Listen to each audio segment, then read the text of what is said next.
Rishi Sunak prepares to make his first major foreign policy address amid unprecedented protests in China. Good morning, it's 6 o'clock on Monday the 28th of November. This is Breakfast on GB News with Stephen and Ellie. Here's what's leading the news this morning. Well, the Prime Minister will pledge robust pragmatism as he sets out his foreign policy agenda for the first time today. Speaking at the Lord Mayor's banquet in London, he'll stress the importance of a strong economy at home in standing up to foreign threats. It comes as a wave of protests rock China in opposition to the country's zero-COVID policy. In a major challenge to his leadership, demonstrators in Beijing last night called for Chinese Premier Xi Jinping to step down. The Army could step in to fill frontline hospital roles under emergency plans to deal with the NHS winter strikes. The proposals being drawn up by health and defence officials could be implemented if paramedics and ambulance drivers join nurses on the picket line. And Matt Hancock has admitted that his choice to join I'm a Celebrity, Get Me Out of Here was controversial. He came third in last night's final, losing out to winner and lioness Jill Scott. Get in touch the usual way. We want you to be part of the conversation this morning. We'd really love to hear from you about anything you want to talk about. GBViews at gbnews.uk.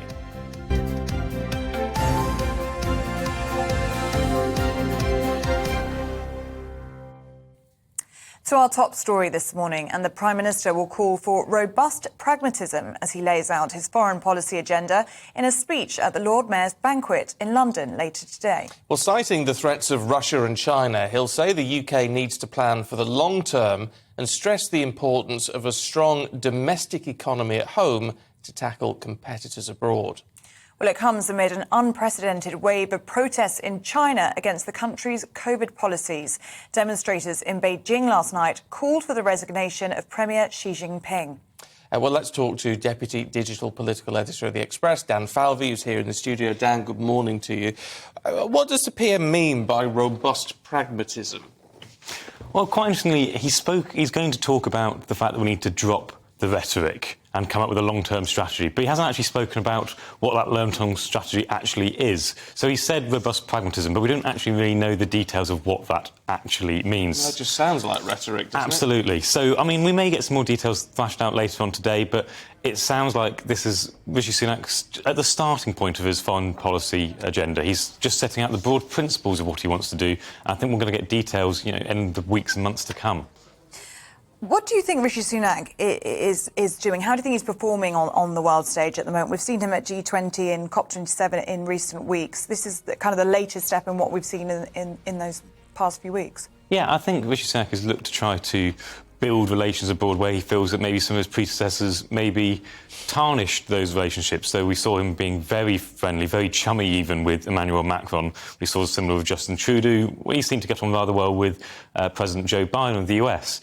Interestingly, at the G20, he was planning to have a meeting with China's Xi Jinping, which had been the first one in half a decade. It got cancelled at the last minute following the incidents with Ukraine, which kind of caused everything to be thrown up into the air a bit. But he's looking to really reach out and build new relationships in a way that his predecessors maybe didn't. Which is interesting when you mention Xi Jinping, because obviously the problems going on in China at the moment over their zero COVID policy, which there's some protesters are claiming has led to the deaths of 10 people in a house fire and what have you. There's a lot of upset, a lot of unrest, and we are, in fact, seeing protests here in the UK at the Chinese embassy over all of this as well.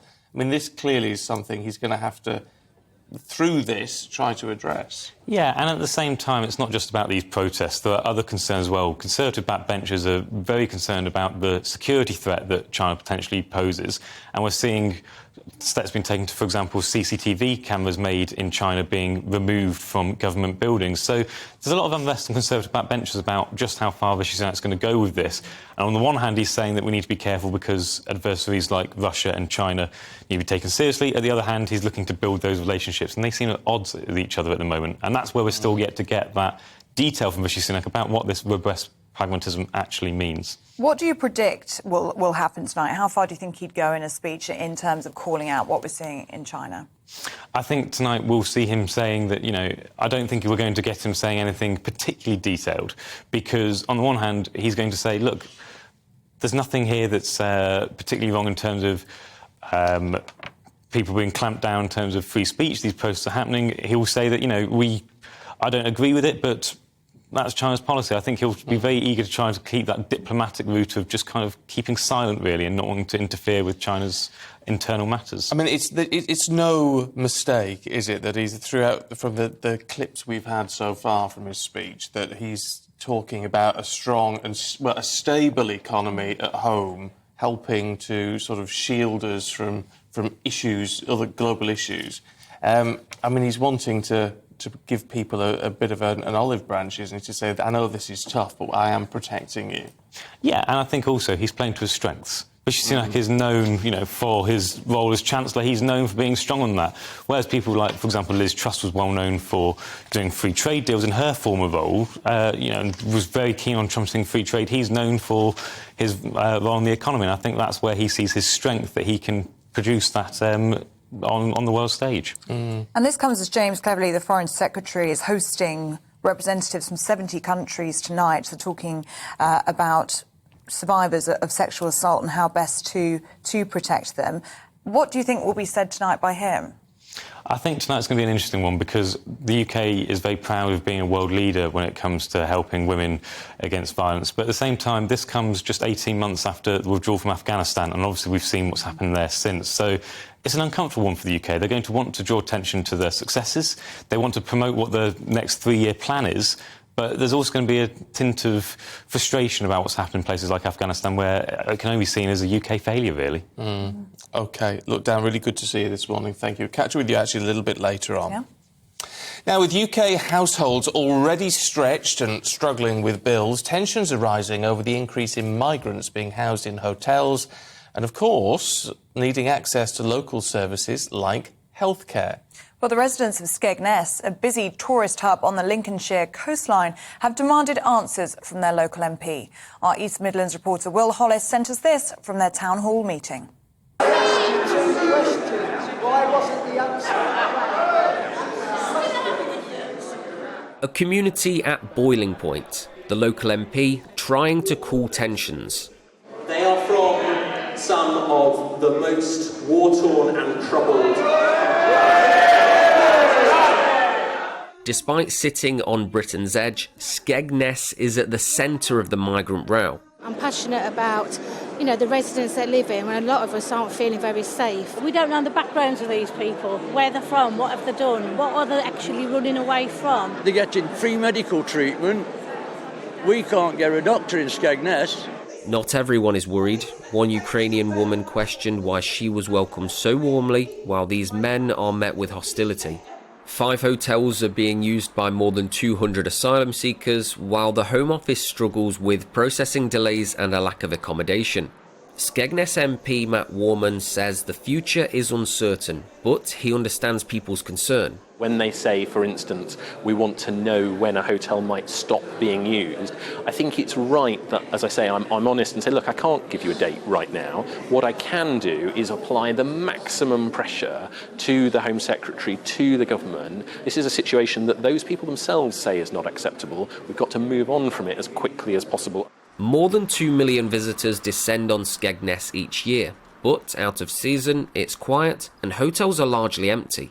The Home Office says that accommodation is needed for 37,000 asylum seekers here in the UK. That's a £5.6 million hotel bill every day for the taxpayer. Some locals say trade is already turning away from the town. Danny and Adrian are on the town council. Without tourism, it's the major industry that we have on the coast, tourists. And if we lose the tourists, then Skegness will be in trouble. These people that are here, unfortunately, have just come through, perilous waters to get to our shores with no money. So they can't support an economy that struggles for over half the year. The local district council, East Lindsey, declined to comment, saying it's a Home Office issue. But in cases where asylum is granted, the council could face additional pressures, according to the leader, Craig Leyland, speaking of his own accord. We would say there's a balance between what we can do locally in terms of the numbers that we can support and how that goes forward. That's our concern, is that balance. We don't want that to tip over into community cohesion problems when that balance tips the wrong way. In a statement, the Home Office said that The use of hotels to house asylum seekers is unacceptable, and that it's a temporary solution. The UK hit its highest levels of net migration this week, despite Brexit and border promises. In Skegness, a town with the highest Leave vote in the country, referendum wishes and reality are very different things. Will Hollis for GB News in Skegness.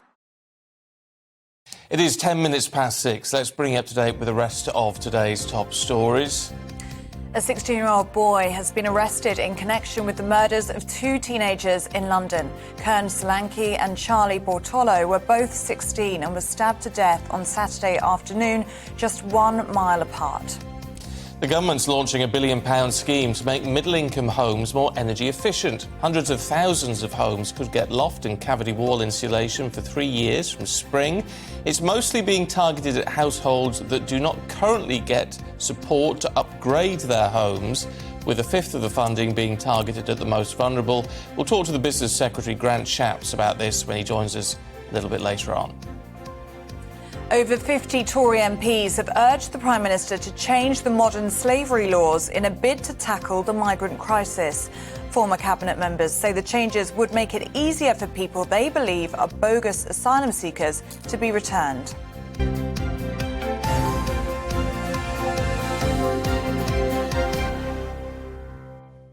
There's an interesting little piece in The Sun this morning about your last meal. I don't know why you think about last meals. It's a question you ask yourself. Most of us would never get a choice, would we, unless you're, in prison in America or some such place. But anyway, apparently 17% of people, which is the highest figure in this, would want steak and chips.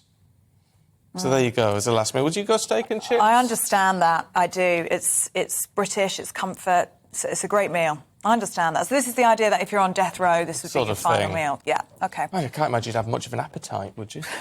I don't know. 17% went for steak and chips, 15% went for a roast. Get that? Fish and chips third, then a fry-up, then a KFC bucket and a McDonald's. I think a takeaway has to be there, doesn't it? I go for what pizza. Would yours be? Pizza. So would I. We're soulmates. We really are. Pizza, because it's nice, hot or cold. Yeah. Nice with a bit of salad cream if it's cold. Right, you've lost me there now. Come on. Salad cream with pizza. I love the fact it's been... As your last meal, you have salad...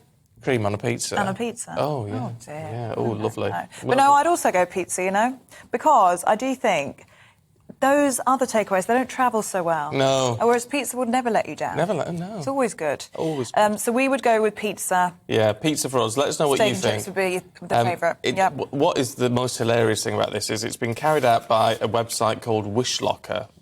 No idea who they are or what they do. But they say they've carried out the poll because we encourage people everywhere to think and talk about their final wishes. Very important. Well, it is important, but consider what you'd have. I don't know if talking about what you'd eat as your last meal is the most important thing. Clearly a marketing ploy, but nevertheless a good talking point. So let us know if you fancy a pizza, if you knew the time was nigh. Yeah, let us know, and we'll share as many as we can. We will. Now, new plans are being drawn up by the Defence and Health Departments. Could see the Army brought in to help the NHS in the event of widespread winter strikes. Now, it comes as the PM announces over £113 million to fund research into new technologies to be used in the NHS. Well, ministers believe that tackling the 4 healthcare missions of cancer, obesity, mental health and addiction could save the NHS billions in the long run. Well, here to tell us his views is founder and programme director of Future Health, Richard Sloggett, who joins us in the studio now. So tell us about this plan then. So this is based on the vaccine task force that we saw during the pandemic. Yes, good morning, Ellie. It is based on the vaccine task force. And I think the idea is you basically pick some of the sort of big areas of care. So cancer, 1 in 2 of us is going to get cancer in our lifetimes. Obesity, 2/3 of the population is overweight or obese. And in mental health, we've got rising numbers of people with mental health conditions. And the idea is you take the learnings from the vaccine task force and that model, which is very successful, obviously, rolled out the vaccine really, really quickly, found the new treatments, and then you apply it to those other areas, those big missions. And that's what the announcement this morning is all about. Yeah, but how do you tackle these 4 key areas then? How do you go about... Because they're so different. I mean, I know certainly within cancer research for a lot of years now they're looking at gene therapy, which is very important. Obesity, though, I mean, that's... you could almost argue it's a lifestyle choice, isn't it? So it's really interesting, you are right, these missions are not the same. So on the cancer one, you're looking at much more personalised treatments, looking at people's genetics and how they will respond to particular treatments. But if you take obesity, the obesity announcement is about introducing new treatments and new methods into the NHS to help people who have got obesity to lose weight. So these are not, each mission is not all the same. The concern here, isn't there, is, I mean, just look at the papers this morning on the Times. We're talking about the army to rescue strike hit NHS. Over on The Guardian over there, the price of Brexit, 4,000 fewer European doctors work in the NHS. I mean, this is a system that is already overwhelmed. It's already struggling. And there's a huge amount here to try and deliver. Yeah, and I think this is you've got the two sides of this story playing out today. The government comes out with a positive announcement, some investment of over £100 million in trying to sort of tackle these future missions and, as you say, reduce future demand. But currently demand is overwhelming the system, and we're just about to go into a period of strike action. The nurses have said they're going to go on strike on the 15th and 20th of December. We've got paramedics potentially going out as well, physios and midwives. So you've got this kind of future projection the government wants to give of we're investing in the future and investing in the change and better outcomes. At the same time, at the moment, the NHS is in a sort of crisis situation as we head into winter. A lot of this is being driven by venture capitalism, though. I mean, you look at Kate Bingham, who's going to be sort of running a lot of this task force, who is a venture capitalist, right? Is that the right sort of approach to take, to have someone with that background? Is it important to be looking at the figures and the returns, if you like? I mean, not the financial returns necessarily, but the returns in terms of results, to be looking at rather than sort of healthcare?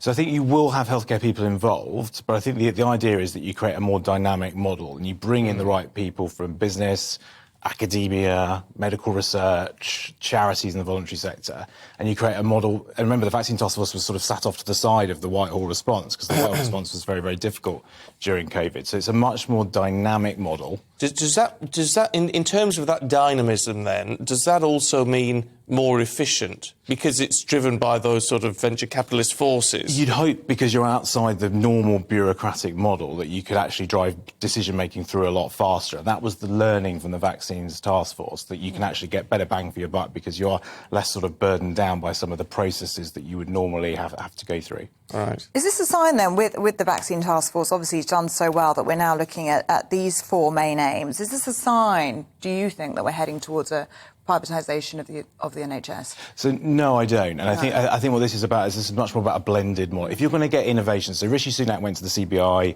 last week and he did a big speech there, and innovation in the NHS was one of his central themes. We've got to accept that the NHS, the demand versus the supply equation isn't working. How are we going to get our demand down in the future? Well, we're going to have to bring in the right level of expertise and investment to try and change things. This is not about changing the free at the point of use care model, but it's about getting better innovations into the system to change the way care is delivered. Is this almost like, and I know it's a bit of a rough analogy, but is this like, excuse me, Elon Musk in the space race? SpaceX versus NASA? You know, because it's handled in a private way, if you like. What it has produced with something like SpaceX is actually huge efficiencies, significant leaps forward in technology. So I think this is where you get the best of the public sector and the best of the private sector together to drive changes. But we shouldn't also kill ourselves here. This is £100 million, and these are billion-pound problems. Obesity costs the NHS over £6 billion a year, cancer £5 billion, mental health £14 billion. So this is a welcome step forward to bring the scientists and the NHS together to try and fix some of these long-term problems. This is £100 million versus billions of pounds worth of problems. Yeah. Richard, really good to talk to you this morning. Thank you very much indeed. Well, if it leads to breakthroughs, which it is could so well desperately do. needed, yeah. I mean, true about that, though, obesity costs the NHS £1 billion more than cancer. Does it really? Well, Richard, yeah. Oh, there you go. I mean, that is worrying because you sort of think, well, it is something. I know not everyone is overweight or obese because of just, you know, how they live their life. I know there are other issues at play, but for a lot of people, it's how we live our lives. Yeah. Isn't it? We've got to take action. I mean, I'm permanently on a diet. Are you? Oh, yeah. You don't need to worry about that. No, well, I do, because it's like I don't want to get over it, so I'm permanently on a diet. Yeah. You are very Slim Jim. Do you think? Yeah, you're looking great. Looking great. Now, after the break, we'll get reaction to the I'm a Celebrity, Get Me Out of Here final as Matt Hancock ends his time in the jungle in 3rd place. But first, here's the weather for you. Looking ahead to today's weather, and the UK is looking foggy to start for some, with some showers around southern and western coasts. Let's take a look at the details. Starting off in the southwest, and here there will be bright or sunny spells, but also a scattering of showers which will become more widespread throughout the day. In the southeast, any showers will be largely confined to the coast, so it will be largely dry, with fog thinning out to brighter spells. Plenty of showers around western parts of Wales, and these may feed further inland, but eastern parts will remain still drier throughout the day. A mostly dry picture for the Midlands, with just 1 or 2 passing showers possible, and any fog thinning out to bright or sunny spells. Temperatures near average for the time of year. A similar picture for the northeast. Here it should be mostly dry with early mist and fog thinning and lifting. Some sunny breaks are possible this afternoon and highs of around 8 Celsius. Around Scotland we can expect a few showers through the morning into the afternoon. These most likely through the coast, though inland and eastern parts should be drier with some sunshine. A mostly fine picture across most of Northern Ireland too.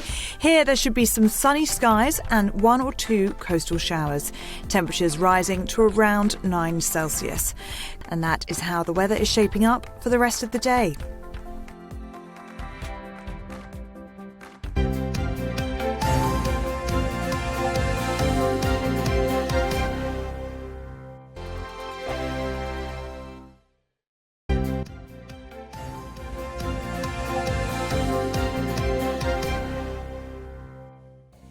Welcome back to you. It's 6:24. Still to come on the programme for you today. At 6:50, we'll be joined by Business Secretary Grant Shapps as the government launches a £1 billion plan to insulate people's homes.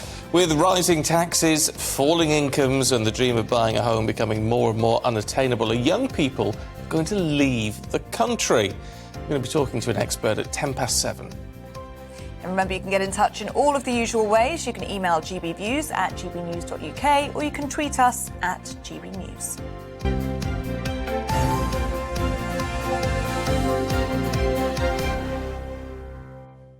And you're getting in touch already over that last meal, which is all a bit depressing. But Jane, morning Jane, she's a good old northerner, is Jane. No. I have to agree with you, pizza. And I must have salad cream on. Maybe it's a northern thing, because I'm from Workington in Cumbria. Is that near you? It's not far from me. I'm from Barrow. Well, Dalton. But yeah, so Workington's not far away. Good lass, Jane. You know where I'm coming from. A bit of salad cream. And it seems like curry is the most popular option. Kim says curry all the way. Eating leftover curry from breakfast now. Yummy. Oh. Leftover curry. And Kim, do you have that cold or do you heat it up? Would love to know the details. Steve says chicken korma, prawn pakora, garlic naan and a lassi. Oh, that sounds good. What's a lassi? It's like a thick milkshake, isn't it? Oh, light drink. Oh, nice. Sounds good. There you go. Yeah, that sounds great. I had a curry last night. Lovely. Did you? Yeah. Oh, lovely, lovely. Well, keep them coming in because we enjoy those, don't we? We do. Talk about food. It's very nice to talk about food when neither of us have eaten this morning. At least we've not been eating horrible things like those lunatics on I'm a Celebrity. But thankfully it's finally over. And it's seen its champion crowned and the public chose Lioness Jill Scott as this year's winner. Well, former Health Secretary Matt Hancock lasted all of the way to the end, but finished in 3rd place behind Hollyoaks star Owen Warner.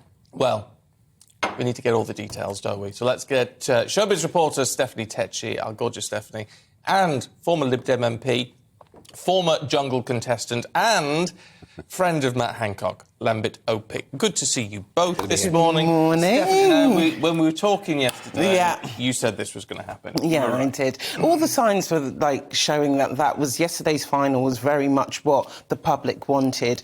Surprisingly, Matt Hancock made it all the way through, but initially when he first started, everyone thought he'll be out within the first week. But actually, Matt has grown on the public's hearts. Initially, it was to get their own back through hard bush tucker trials, but he was a good sport and he got through it. But the queen of the jungle is Jill Scott, and it's well-deserved. She's been a good sport throughout the whole season, throughout the whole show. She's gone with all the campmates, and I think as well she is a good role model for ladies out there and young girls coming up. She very much had this team spirit like she did when she was on the pitch. So that is why I think the public voted her as queen of the jungle. I feel bad for her today, though, because just looking at the papers, she's not on any of the front pages. It's all Matt Hancock. So I mean, is that what it is? Is it the shock that Matt Hancock made it to the final three Olympics? Yes, because he was demonised to such an extent that I was being vilified just for defending him 3 weeks ago.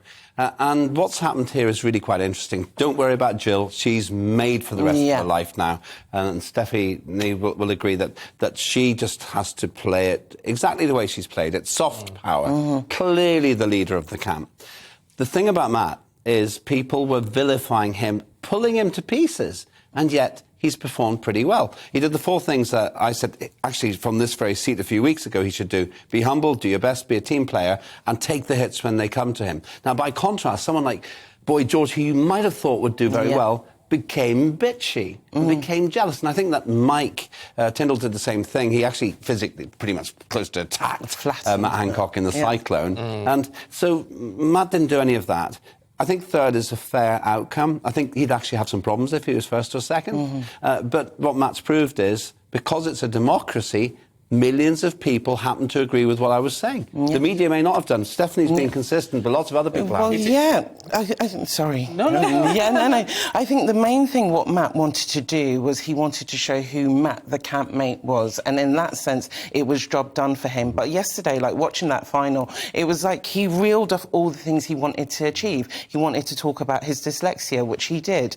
He wanted also to talk about the hard things of him messing up about COVID, which he did. And I think what's happened with this public reaction to Matt Hancock being there is that they did want to hold him accountable for that, and it's taken him going on a reality show to achieve that. But the problem he's got, though, moving forward is, does he want to be a celebrity or does he want to be a public servant?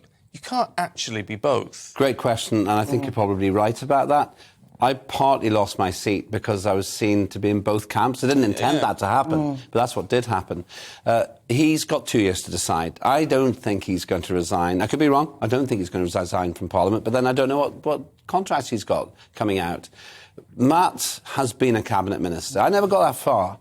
Nadine Dorries hadn't been a cabinet minister, but she went on to be one after being in the jungle. So the precedent was set by the Tories that you can do them both. What's he want to do? I think in some ways he doesn't know for sure quite yet.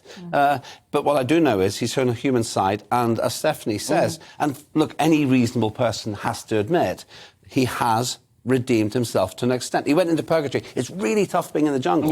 He suffered there. He suffered without complaint. He brought more stars back than anybody else in the jungle, including, I think, Jill, and he deserves some credit for it. And, of course, the press love it now because he's got this next dilemma. His story will carry on for at least another couple of weeks on this. And have you spoken to him yet? Not yet, no. He's been a little bit busy catching up with other things. But I'll be seeing him soon. And my advice will be to him the same thing that you've just asked. What's your plan?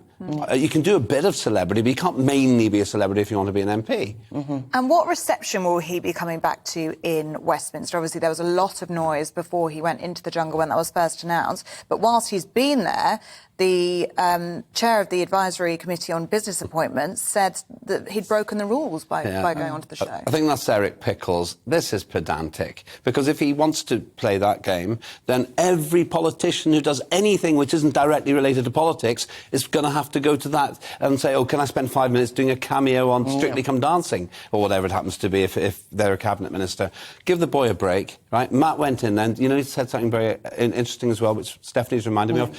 He didn't just admit he'd messed up on COVID to an extent. He also admitted he'd made mistakes in his personal life. He didn't dwell on it, but it was obvious. Now, I've said before, I think his target audience here was his 3 children. And if his children's friends in school have said, your dad's all right, that means more to him than anything we say in this room here, in this studio here, because he has got that personal situation. And he's not a robot, and his kids aren't robots. And I hope that to some extent he's been able to heal one of the most important, well, the most important relationship in terms of his kids. I'd say the biggest winner, Stephanie, actually, is ITV. It is ITV, and I was just about to say that because ITV, this has been the most entertaining I'm a Celebrity series I've watched in a very long time. Since 2010.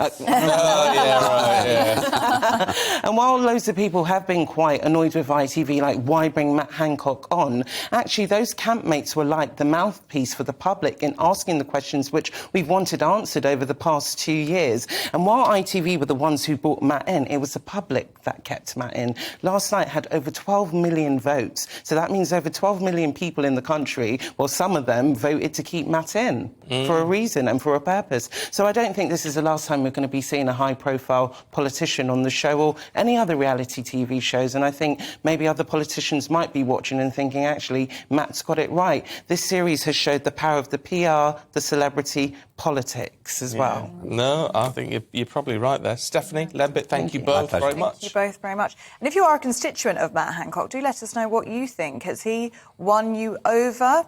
Perhaps you voted for him in the show. Do let us know. GBNews at gbnews.uk. And I'll just read you this from Sandra, who's emailed in. He said, didn't he do well to get to third in the jungle? Those stars that spouted left before him. Does that say something about the public? They don't like people being vilified live on air. Maybe that's a fair point. Don't go anywhere. Lots more coming up after the break, including the papers with Dawn Neeson and Chris Akabusi.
Welcome back. It is 25 to 7. This is Breakfast on GB News with Stephen and Ellie. We're on your TV, on your radio and online. Yeah, we can't get rid of us. Here's what's making the front pages this morning. Well, the eye leads on Tory MPs rebelling against the government's future domestic policy on energy and housing. The Telegraph discusses the protests across China against the government's zero-COVID policy. And the Mail has Sir Keir Starmer vowing to scrap charitable status of a number of private schools.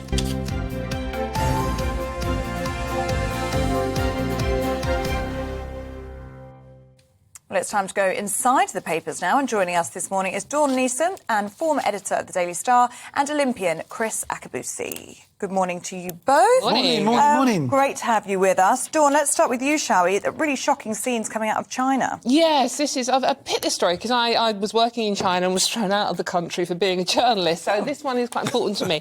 But basically, Chinese protesters are revolting over the COVID lockdown rules, which we know are incredibly strict out there. I mean, people are literally barricaded into their own homes. There was one horrific story recently where a lady was locked in with her daughter, and she threw herself off the balcony because she took her own life because she couldn't cope with the lockdown. But, I mean, obviously China is a very dangerous place to have a revolt, as we all know, from Tiananmen Square, which is 1989, that long ago.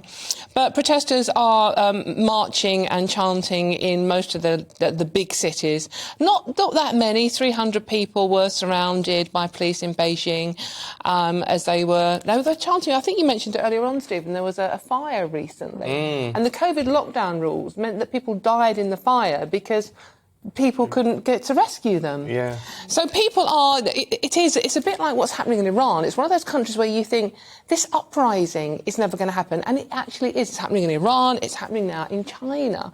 And the thing is, the Chinese aren't actually clamping... You know, Tiananmen Square, they just clamped down straight away, didn't they? Stopped it. Who can forget that image of that man standing in front of the tank?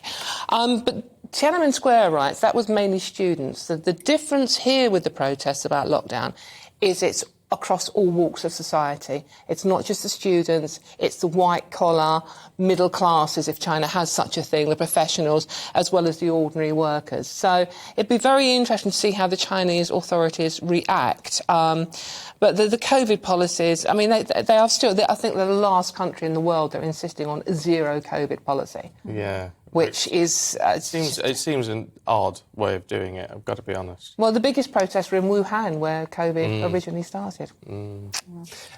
Chris, when I look at The Guardian, which has decided to go back to its old adage of blaming everything on Brexit. Yeah, and that's exactly it, everything. So I used to be part and parcel of a sort of peer group management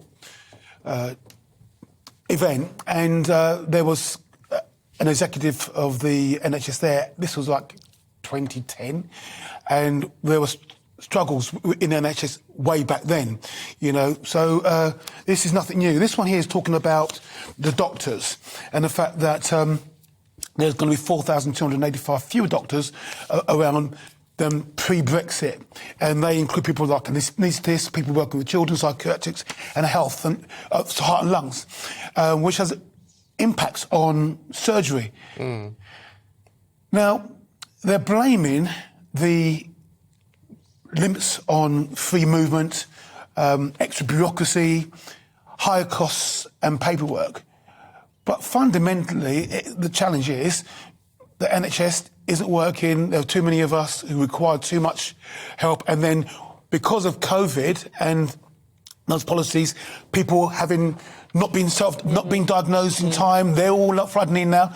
And of course, every winter we have this same problem. You know, so it's the same old story, but rehashed. Okay, there are 4,000 fewer doctors than pre-Brexit.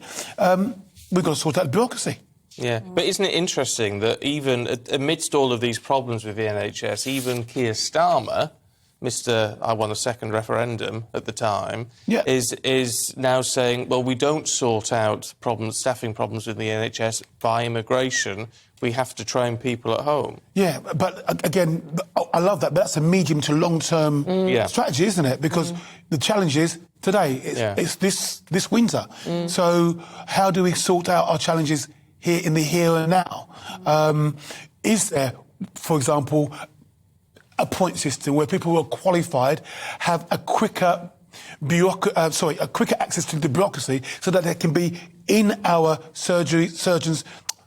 operating theatres here and now, straight away? How do we ease that right now? There is actually a visa system for important staff that are needed over here that does fast-track them through. So this is, I think Stephen nailed it when this is The Guardian doing what The Guardian do and just blaming Brexit for pretty much everything. Yeah, well, it's almost, the old-fashioned version of clickbait, isn't it? Yes, absolutely. You're a Guardian reader, you're going to love blaming Brexit for everything. Yeah. Dawn, should we have a look at schools now from hospitals and private schools? And Starmer kind of engaging in class wars. Yeah, absolutely. Going from The Guardian to the Daily Mail to obviously politically opposing papers. The Guardian does what it's doing with Brexit. The Daily Mail's doing what it does with Labour, giving it a good kicking, basically. This is Keir Starmer is thinking of going back to the Jeremy Corbyn policy of making private schools non-charitable trusts. So at the moment, they have to pay tax. Exactly. It's a 20% tax, basically. So what the Mail are saying here is that it's a tax on... It will price a lot of ordinary working families, that phrase we use all the time at the moment, ordinary working families out of sending their children to private school because the fees will have to go up. Look. This always gets my goat. Ordinary working families, actual working class do not send their children to private school. It's not even an option. I get really irate when I hear people say, well, my parents had to save really hard to send me to private school. Yeah. Well, most families could save for a lifetime and not be able to send you to a private school. So you're well off to begin with. Yeah. So when they say ordinary working families, what they probably mean is the aspirational middle classes. Yeah. The guys who may have started off working class but have built their own little business and worked very, very hard in their small, medium enterprise, and the payoff is they can send their children to a school where they will get a better benefit than they had in their own day. People like Diane Abbott and Jeremy Corbyn's own parents who sent him to a private prep school. Yeah, or someone like myself, for example. My children go to prep school or private school. I mean, I was brought up in a children's home. Yeah. But I value the education and want to make sure that my children benefit from the opportunities that I've had and that I can create for them. And the thing is with this story as well, there are an awful lot. I mean, one that's close to my own heart from East London is the London Academy of Excellence, which benefits enormously from working with the private sector. And it's a shining example of the independent system that it's not a fee-paying school, but they benefit from working with private schools and even schools like Eton. And the kids at that school, which is really poor part of East London, do incredibly well. So I think, there is an argument for the private sector remaining as it is and not charging VAT. I'm sorry, Stephen, I disagree with you. Well, yeah, but what do you, as someone then who sends their kids to private school, do you think they should have charitable status? Oh, dear me. But they've got it, haven't they? So they should keep it. If the fees went up 20%, Chris, could you still afford to send your children to private school? I probably could, but I know plenty who couldn't. Yeah. And do you know what the other part of this, isn't it, is the children that you're talking about, Stephen, is it will probably impact on the number of children that are there by scholarship. Yes, and bursaries.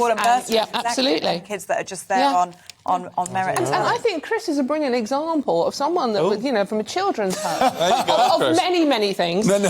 But someone who's brought up in a children's home and has achieved and can send his children to a private... But it's 60% of my disposable income, so it is it's a lot. It's a lot, yeah. You have to be really committed and want your children to have it.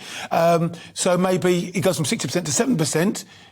Yeah. Can you still do it? Yeah. I have to say, and I might be the only person on the panel this one, but I would go with Labour on this one.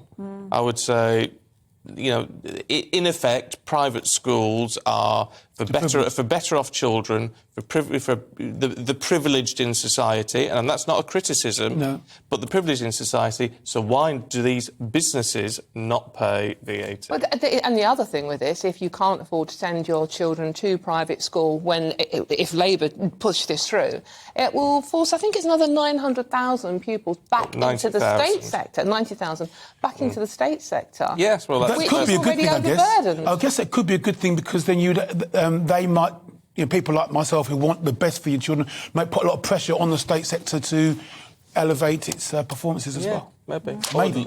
Love to get your thoughts on that. GBViews at gbnews.uk. It's got us talking, isn't it? Yeah. Chris, what's going on with Matt Hancock then? So I mean... Come on, Chris, you've been watching it avidly, haven't you? I haven't, but I do understand Matt Hancock and what it is that he's doing. If you think a branding exercise and a realignment, and before we went in, he was robotic, a chancer, and fake. Yeah.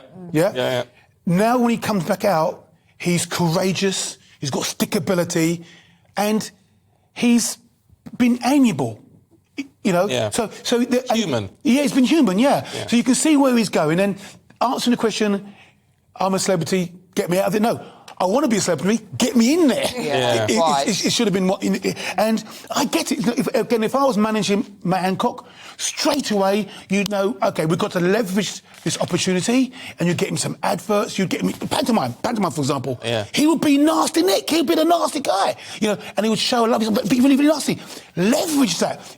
And then TV adverts, maybe on here, reviewing the papers of you guys. Oh no! I would leverage it, and then eventually, you know, he'll start, because his brand has been changed. He'll start doing the proper adverts. He might host a TV program himself. You can see where it's going. He's not going to be. I mean, he could be dyslexic anyway, but he's not going to stay as a politician. No, is he's done. not. No, definitely not. No. And so that is. But you forget that this. I mean, look at Piers Morgan. You know, yes. You're really not helping this morning, Stephen. Well, no, but you know, newspaper editor who had to resign over a scandal at the paper. Yes. And reinvented himself. Exactly right. I mean, now presenting a very unsuccessful programme. But I mean, that's another story. Piers who? Sorry. Well, yeah, but you know, it's a similar tale, isn't it? Dawn, what do you make then? Do you reckon it's the risk that's paid off for Matt Hancock? I certainly think it's mission accomplished for him and his PR team. And make no mistake, he's had a huge PR team out there. Precisely. TikTok, videos, Facebook, Instagram, social media, all over the place. Really, vote Matt, vote Matt. And he's predicted to earn $2 million over the next year from being a celebrity. I just don't want him to ever hug me. I'm sorry. Well, no. Fair enough. Look, we're going to leave it there. Dawn, Chris, thank you. We'll catch up with you a little bit later on. Let's head straight over, should we, to the Business Secretary, Grant Shapps, who joins us now. Good morning to you.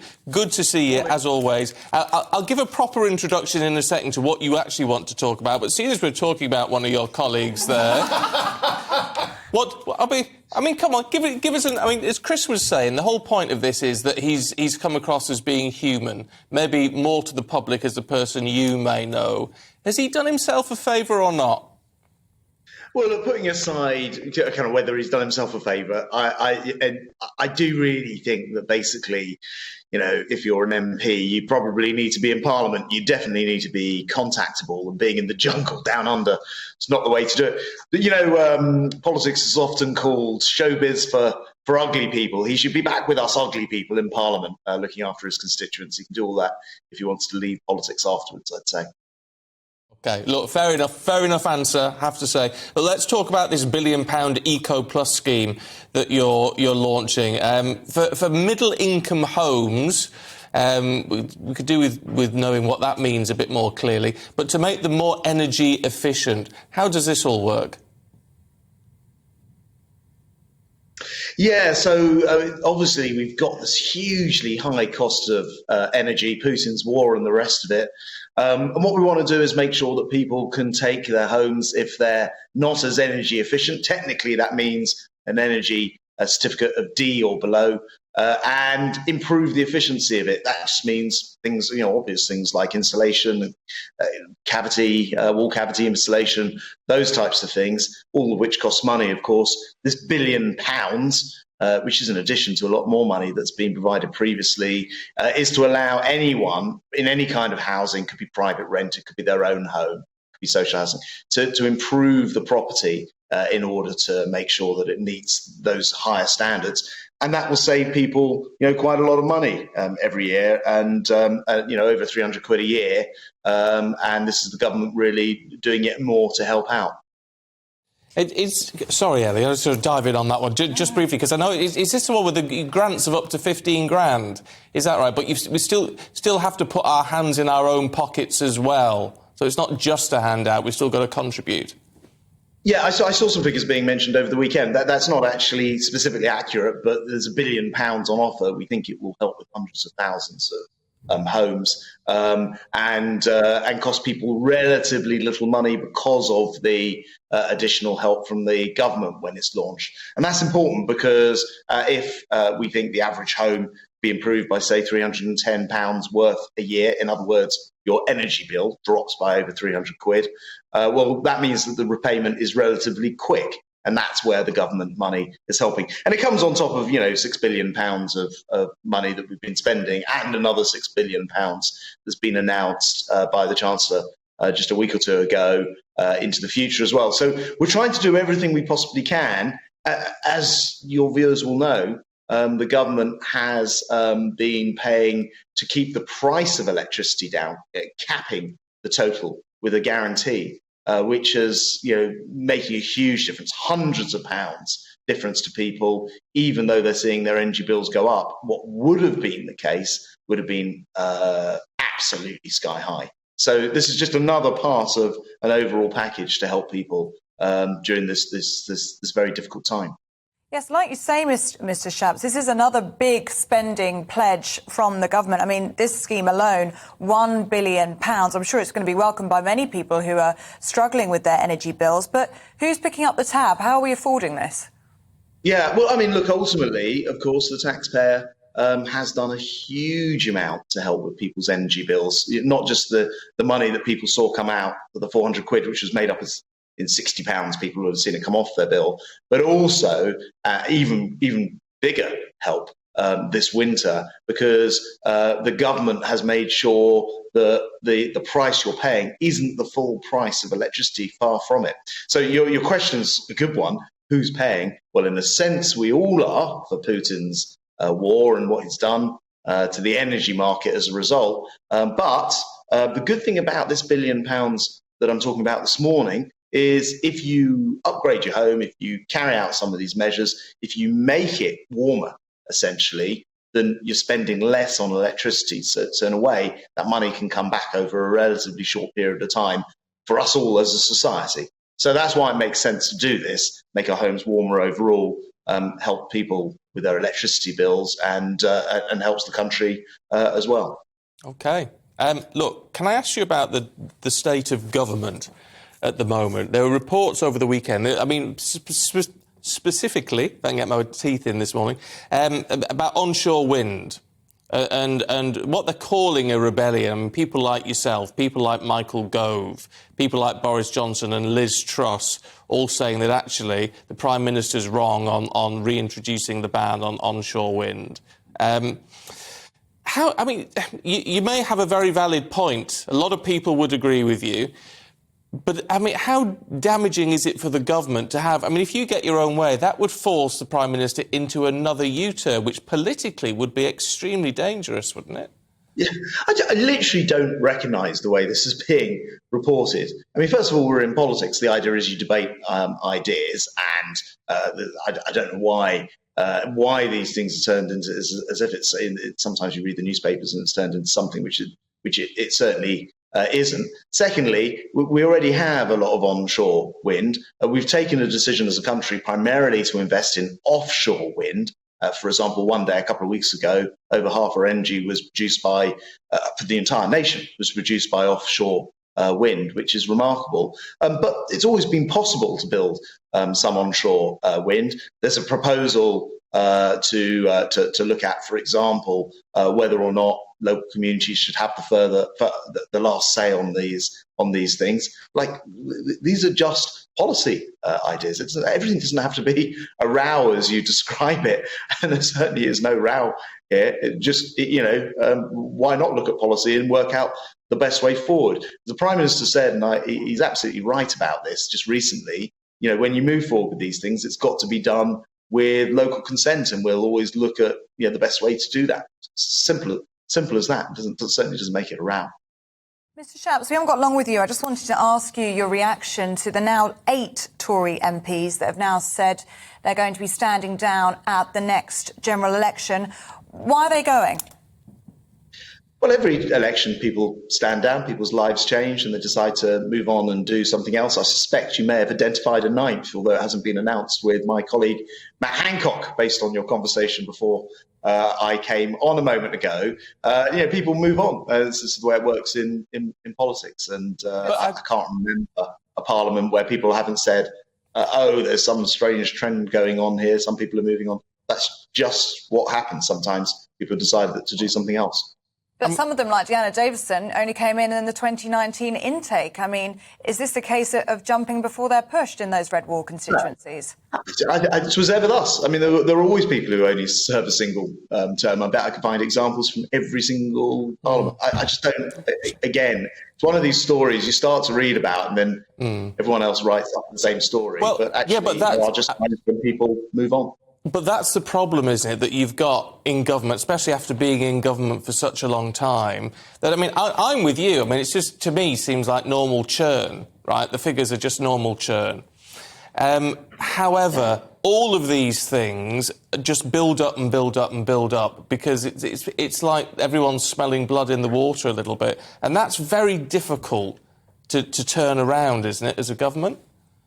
Well, look, I just take issue. You're right. There are sort of 8 or 9 MPs who've said they're going to stand down, but that happens every election. That'll be for a whole variety of different reasons. I genuinely think that, with the ideas that we've got to take the country forward, in particular right now, wrapping our arms around people with, the cost of energy because of Putin's war, and what Jeremy Hunt, the Chancellor, did a couple of weeks ago, being realistic about what needs to be done as a result of both the pandemic and the war.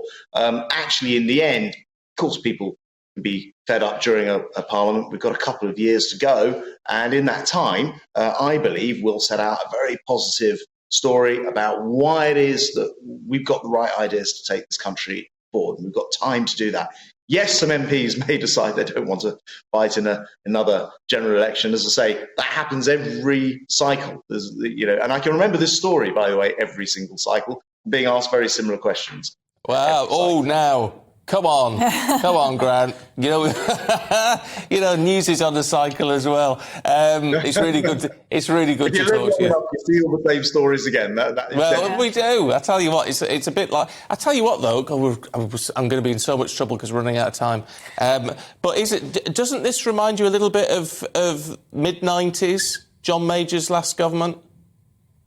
Do you know, it really doesn't. I have not heard a compelling argument at all from the leader of the opposition as to why Labour actually wants to run this country. I don't know what the guy stands for. He definitely stood for election as an extreme Corbynite, trying to get to the left of Corbyn and promising all of those policies, has come in, now says he's something else.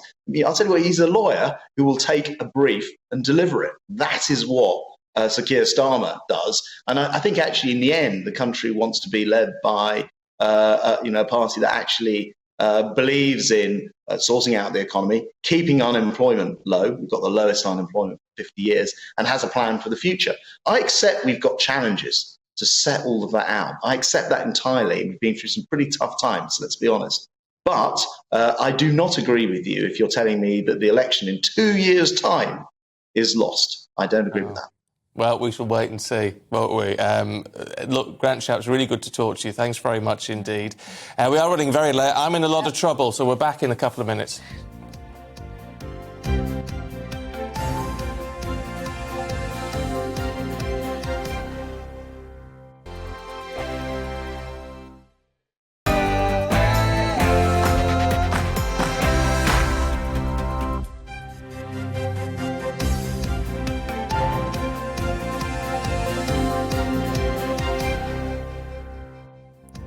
Rishi Sunak prepares to make his first major foreign policy address amidst unprecedented protests in China. Good morning, it's 7:01 on Monday, the 28th of November. This is Breakfast on GB News with Stephen and Ellie. Here's what's leading the news for you this morning. The Prime Minister will pledge robust pragmatism as he sets out his foreign policy agenda for the first time today. In a speech in London, he will stress the importance of a long-term strategy to tackle foreign threats.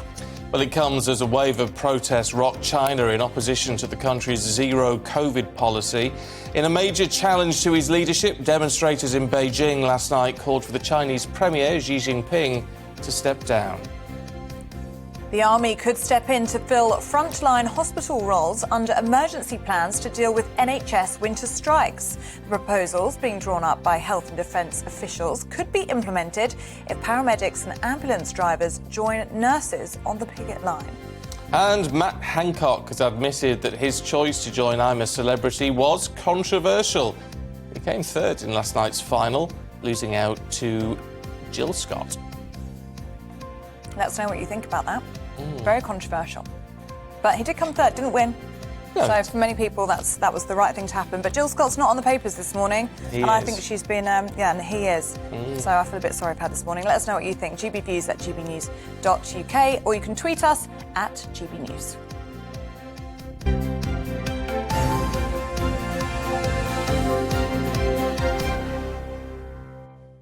So the Prime Minister will today call for what he's calling robust pragmatism. What does that mean? Well, it's as he lays out his foreign policy agenda in a speech at the Lord Mayor's banquet in London. Well, citing the threats of Russia and China, he will say that the UK needs to plan for the long term and stress the importance of a strong domestic economy at home to tackle competitors abroad. Now, it comes amid an unprecedented wave of protests in China against the country's COVID policies. Demonstrators in Beijing last night called for the resignation of the Premier, Xi Jinping.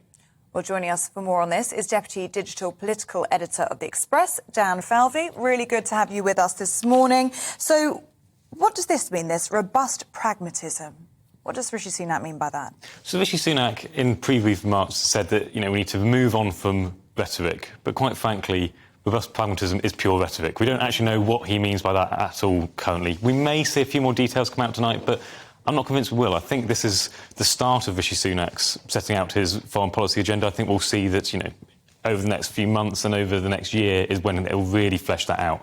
We know that there was the integrated review done by Boris Johnson a couple of years ago that set out what they wanted to do with defence and foreign policy, and that's been reopened. So I think Rishi Sunak's not going to give too many details until we've got the new integrated review in the next months. I tell you what it sounds like, though, to me, because the fact he's tying it back to the economy and saying, we need this stable economy at home to help us deal with problems abroad. It's a strong and stable message, isn't it, that he's using with the economy, with foreign policy, with everything else. That's the message that he's trying to get across. Yeah, and I think he's also playing to his strengths. He was the Chancellor, so he knows that when it comes to the economy, that's where he's strong. He knows that that's where he can sound authoritative and sound like he knows what he's talking about. So he's playing to his strengths on the world stage and saying, look, you can trust me on the economy. That's what I came in promising to fix the economy. That's what I'm going to do on the world stage as well. And really, this is more important now than ever. As you said, it's the first time he's going to set out his foreign policy agenda, and we're tackling foreign threats like Russia, like Iran and China, the scenes that we're seeing in China at the moment. I mean, this is more important now than ever. Yeah, and Rishi Sunak's had a bit of backlash from some of his Conservative backbenchers in terms of how he's dealt with China, because he's spoken about the need to work with China, and that's not sat overly well with some of his backbenchers, some who have been sanctioned by China and aren't allowed into the country. So he's got a balancing act to do there with how do you have that working relationship while also recognising that security threat. You will have been listening, I know, very keenly to Grant Shapps, as we were chatting to him before. It was all over the papers this weekend about this rebellion within Cabinet, particularly over the onshore wind issue. Right? He says, well, it's just not the case. It's not true. It's a policy area. We're discussing it. We've got different positions, as is always the case with these sort of things. Are the papers making some of it up? Are they just desperate to find division in the party, in government now, that they're making things up? Look, I don't think it will be a surprise to anyone that a government minister says, no, everything's absolutely fine if there's small disputes behind the scenes. We know there's disputes. There's meant to be that's normal, though. It is normal, but there was meant to be a major planning bill tonight that was going to be a landmark bill for Rishi Sunak, seen as setting out part of his agenda at the start of his premiership. That got pulled last week because the Conservatives weren't sure they could get it through the House of Commons. And that's concerning that early on in a Prime Minister's tenure, that they're already uncertain if they can get their agenda through the House of Commons. And as Stephen just touched upon there, I mean, how much would Cabinet actually want to see Rishi Sunak have another U-turn? I mean, it's not a great look, is it, with 2 years to go before a general election? Absolutely. And I think what we'll probably see is we'll see the more difficult bits of legislation get shelved for the time being, which will allow the government to say, look, what problem? We're all united around the bills we're putting through, but that's because the things which are really controversial will just never make it to the floor of the House of Commons. Yeah, OK. Yeah. Dan, good to see you this morning. Thank you very much indeed. Let us know what you think. I mean, that's... I hate to say it. That's sensible politics. That's how politics works. What, debate? Isn't it? Well, debate, Yeah. disagreement, debate, coming to some sort of agreement, and the difficult stuff that you can't get through, you push away. Yeah, leave it on the shelf. Well, let us know what you think. GBViews at gbnews.uk, or you can tweet us at gbnews. Now, 91% of UK households, 91% are reporting an increase in their cost of living. So times really are tough. And the Transport Secretary told us this morning that the government still has solutions ahead and they need more time to implement them. But despite this, many people across the country are still facing the prospect of limited heating or sky-high bills. While the Burnley-based organisation DEFRA is doing what it can to help those who are struggling during the coldest months of the year. Our North West of England reporter Sophie Reaper has been finding out more. Freezing cold with empty bellies. That's the reality for so many people as the cost of living crisis continues to bite. This particular meal would be roughly probably £1.10 per person, and that's for 2 meals. We've cut it down to roughly 2 meals a day. We don't have a lunch. Every time you go out to the shop, I'll get a basket of things and I think this will only be so much, and it ends up being nearly double, and it's crazy. The prices are just going out of control. But it isn't just the rising cost of food that people are having to contend with. Prices are rising across the board. The boiler's been packed up and we needed it. That became a problem because we couldn't afford it. We're not in a position to be able to just go out and buy a new boiler. It's terribly cold. Thankfully, help was at hand for the Hartleys in the form of DEFRA. We are installing a brand new boiler, OK. Established in 2017, DEFRA is a community initiative which supports the elderly and vulnerable. We don't just deliver a service, we deliver a life-saving initiative that puts food on the table, electric and gas on the meters. It delivers heating, hot water. It delivers to the people a lifeline that they need now more than ever. With over 11,000 members, DEFRA doesn't just support its local area of Burnley, it helps people right across the UK. We ask people to apply for help, so they come either by the rings up or the email us, we'll go and see them. Instead of us having red tape and brick walls and hurdles to dive over all the time, we just have that basic need of getting information off them that's very basic on who they are, and then we put that plan in place. When they began to struggle on their income of just over £1,000 per month between them, Keith and Anne reached out to DEFRA for help. Being without a boiler over the Christmas period would have been extremely cold. And, well, it looks like we're going to be in a position to be warm now. He's an absolute angel. Absolute angel. In these incredibly tough times, many people will have no choice but to fall back on the support of others. Fortunately, initiatives like DEFRA are doing what they can to catch them. Sophie Reaper, GB News. So hard for so many people now, isn't it? Well, and it affects everybody. I mean, it's the fact that obviously those people on the lowest incomes are hardest hit by all of this, but it still affects everyone. I think everyone is adapting their lives to fit round it. So even if you're sort of better off and not, still able to get the food in that you want, you're still sort of going for the cheaper brands and buying less and keeping the power off and maybe not heating the house and all that sort of thing. So it is affecting everybody. Yeah. But some worse than others. I went to a food bank the other day and the lady that ran the food bank voluntarily was telling me that there were parents, both of them working, couldn't afford to feed their children, just on poor-paying jobs or zero-hour contracts, just couldn't keep up with the price of things. So, yeah, affecting people that perhaps it's never affected before. It's terrible. Just absolutely terrible. We are speaking to a financial shopping person later about Cyber Monday deals? So do let us know if you're shopping in the Cyber Monday deals. We were just having a discussion just a few minutes ago about Christmas shopping. Stephen has done all of his Christmas shopping. We're in November, and I haven't even started mine. It's all done. It's all done, and it's all wrapped. No, you're not normal. I'm not. You're not normal. I'm not. You're very weird. Thank you. When do you wrap? I wrapped last week. nuts. I'm not normally this organised, but this year I've just been organised. Why this year? I don't know. Oh, well. Just the way it's fallen. So it's all done. And you've done your Christmas decorations? They went up on Saturday. And it looks like Santa's grotto. It does, it's very nice. In a tasteful way. In a tasteful way. Oh, it's stunning. Yeah, I said, who's your creative director? Yeah, not me. But there you Very go. good. Let us know. Have you nice. finished yours? I'm feeling stressed now. I feel like I should have started mine. gbviews@gbnews.uk. It is 13 minutes past 7. Let's bring you up to date with some of the other stories today. And a 16-year-old boy has been arrested in connection with the murders of 2 teenagers in London. Kian Solanki and Charlie Bertolo, who were both just 16, were stabbed to death on Saturday, just a mile apart. The government is launching a £1 billion scheme to make middle-income homes more energy efficient. Hundreds of thousands of homes could receive loft and cavity wall insulation for 3 years from spring. It's mostly being targeted at households that do not currently get support to upgrade their homes, with a fifth of the funding being targeted at the most vulnerable. Business Secretary Grant Shapps told us the government wants to improve the energy efficiency of people's homes. This £1 billion, which is in addition to a lot more money that's been provided previously, is to allow anyone in any kind of housing, could be private rent, it could be their own home, it could be social housing, to improve the property in order to make sure that it meets those higher standards. And that will save people, quite a lot of money.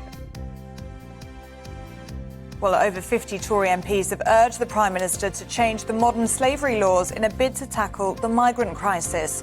Former Cabinet members say the changes would make it easier for people they believe are bogus asylum seekers to be returned.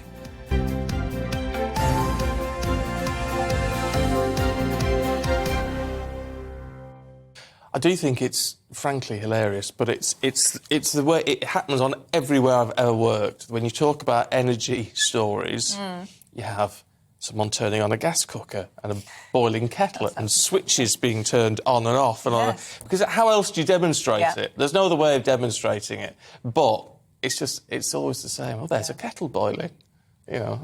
What do you do? And it's funny to film as well. It's just like, if you could just switch that light switch on, somebody's just there, as you film. What do you do? Lots of that at the moment. It's just the way of the world, but it tickles me. Yeah. Anyway. We need images, don't you? It's a visual medium. Unless you're listening on GB News Radio, in which case you're doing well.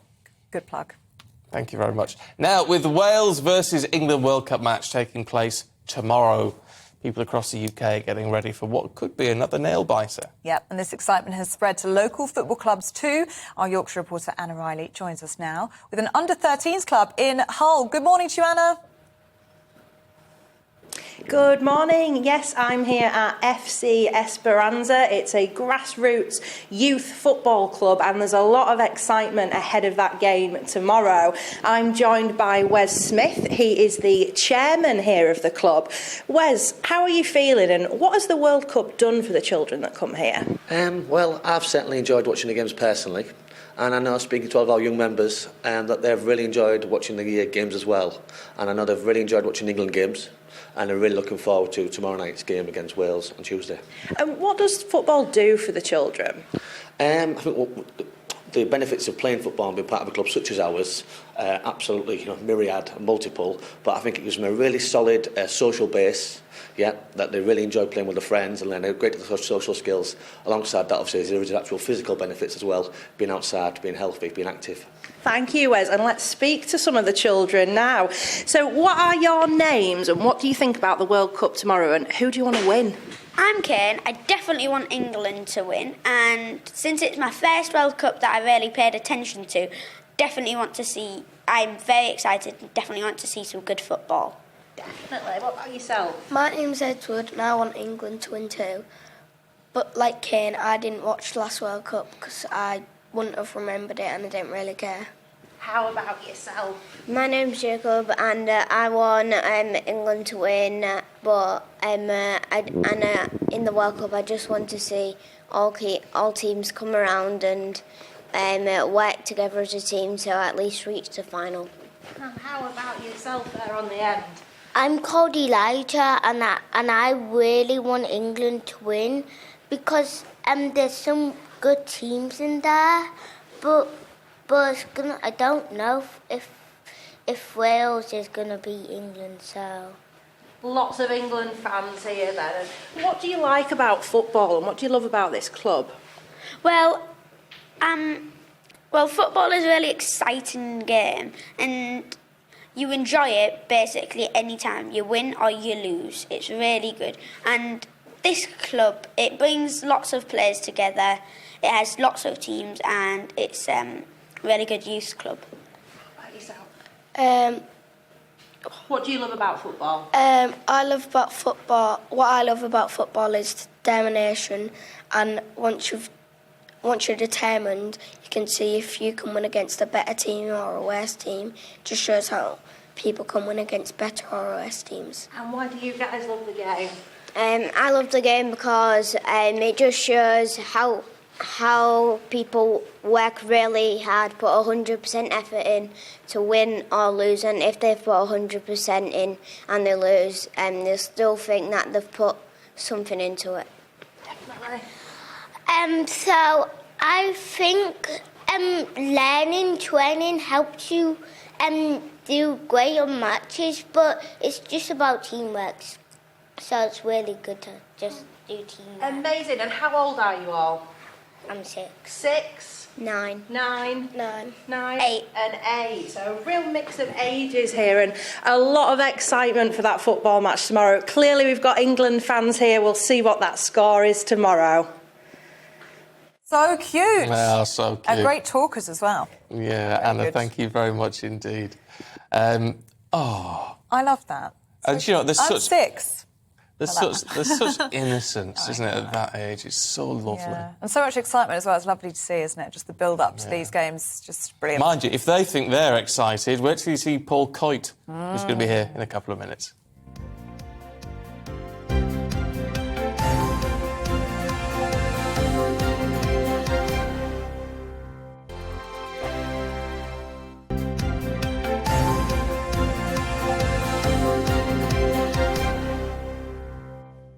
Tell them what you just did. I just said, have I got lipstick in my tea? Well, I didn't hear you. She just looked at me and went... Anyway. I mean, what's the world coming to? Oh, dear. Right, the time is No, coming up... fine. Thank you. Thanks very much. The time is coming up to 24 minutes past 7. Still lots to come on today's programme. Yes, at 10 to 8, Kate Hardcastle, our consumer expert, will be here telling us all the best tips and tricks for bagging bargains this Cyber Monday. And Ashel Stephen, and you've already finished your Christmas shopping. Yes. And at 8:20, we're going to ask Labour's Jonathan Reynolds about accusations that his party are trying to price families out of private schools as Keir Starmer vows to scrap their charitable status. So we'd love to hear from you. As always, join in the conversation. GB Views at gbnews.uk.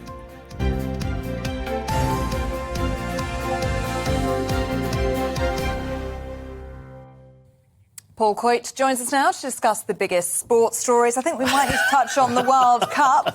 Just that small thing going on. Really intimidating the way you're looking at me. It's just throwing me. It's just like, yeah. Have you got the World Cup fever, though, Stephen? Have you got it? Look, I as well? watched on Saturday night. Watched the England match. Well, it was Friday night, so I don't know what you were doing. Oh, was it? What were you watching? Oh, Friday night. Yeah. Well, I lost track of days. So what are they playing in? Were they wearing white? Who are they? They were white. I had to ask which colour was which. OK, fine. But no, I mean, but what a dull match. Yeah, but you know what? This is... I try and convince anybody that's not quite into the World Cup yet, this is the early stage. So, you know, we go through the group stage, and then when we get to the knockout, touch wood that we get to the knockout, then that's when things will start getting exciting. So bear with it. I mean, Japan were beaten by Costa Rica 1-0 yesterday, which I know will probably mean a huge amount to you. But this is the interesting thing with this group, is that Japan, now see if you can follow me, Japan beat Germany, who then drew with Spain, who actually beat Costa Rica 7-0. So the way the group is at the moment, isn't it? it's all a bit strange. But the Germany game yesterday, so it was a huge game between Spain and Germany last night. That was the 7 o'clock kickoff. I thought, to be honest, because we were talking about this yesterday morning, I thought Germany was going to be absolutely scuppered yesterday. Well, it looked like they were. It looked like they were going to be, because if they got beaten yesterday, it was pretty much all over. And Spain had been on form. But Germany looked pretty good yesterday. Now, it's all about, there's a guy called Nicholas Füllkrug. Say that again. Nicholas Füllkrug. So Nicholas Füllkrug is 29, plays for Werder Bremen, and he's come from nowhere. This is his third game for the German team. Comes on as a substitute, and he scores for Germany and basically keeps them in the World Cup. Now, there's a thing about Nicholas Füllkrug is that he's got a nickname called Lucke, which is Lucke, which is German. I'm throwing myself. Go on. Which is German for gap. Now, the reason he's got that nickname, hopefully we'll get the picture there of Nicholas, is there we are. That's him. There he is. And now he's got very famous for that gap in his teeth. So when he signed... He played for Werder Bremen, and then he went off, and then when he came back to Werder Bremen, that's how they announced that he was joining. So you would look at those teeth. Now, I'm trying to work out... It's not a lost tooth, is it? It just is a huge gap there. I wouldn't like... No, I think it's one out. I think it's a lost tooth. I don't know. See, the thing is... Now he's famous for that. So he can't get them done. He can't get them done. He's probably thinking, I'm now famous, I want to get my teeth done. He won't be able to. There's a famous story about Martin Chivers. Martin Chivers used to play for Spurs back in the 70s. And back in the day, he used to get players that would play, they'd have no front teeth, they'd get them knocked out, and then they would put their crowns in or their false teeth in afterwards. But Martin would never smile. People would go, how comes you never smile when you score? And it's because he was embarrassed about his teeth. So when he then scored a big... And he was all smiles once he got his teeth done. So I don't know what's going to happen there with... shy, is he? With Nicholas. Nicholas loves it. Nicholas Füllkrug is smiling like Be this. very careful with that this time of the morning. Thank you. Yeah. I like a nice smile. I think those teeth are blooming awful. You think so? So, yeah, Steve's well... got lovely teeth, look. Look at that. I mean, stunning. Honestly, magnificent. They're all my own, I know. I'll point out. I've never had any work done. Yeah, stunning. As a man who's never played professional combat sports at all in his life. No. So anyway, it was a good game. So Füllkrug, we'll hear more from Füllkrug.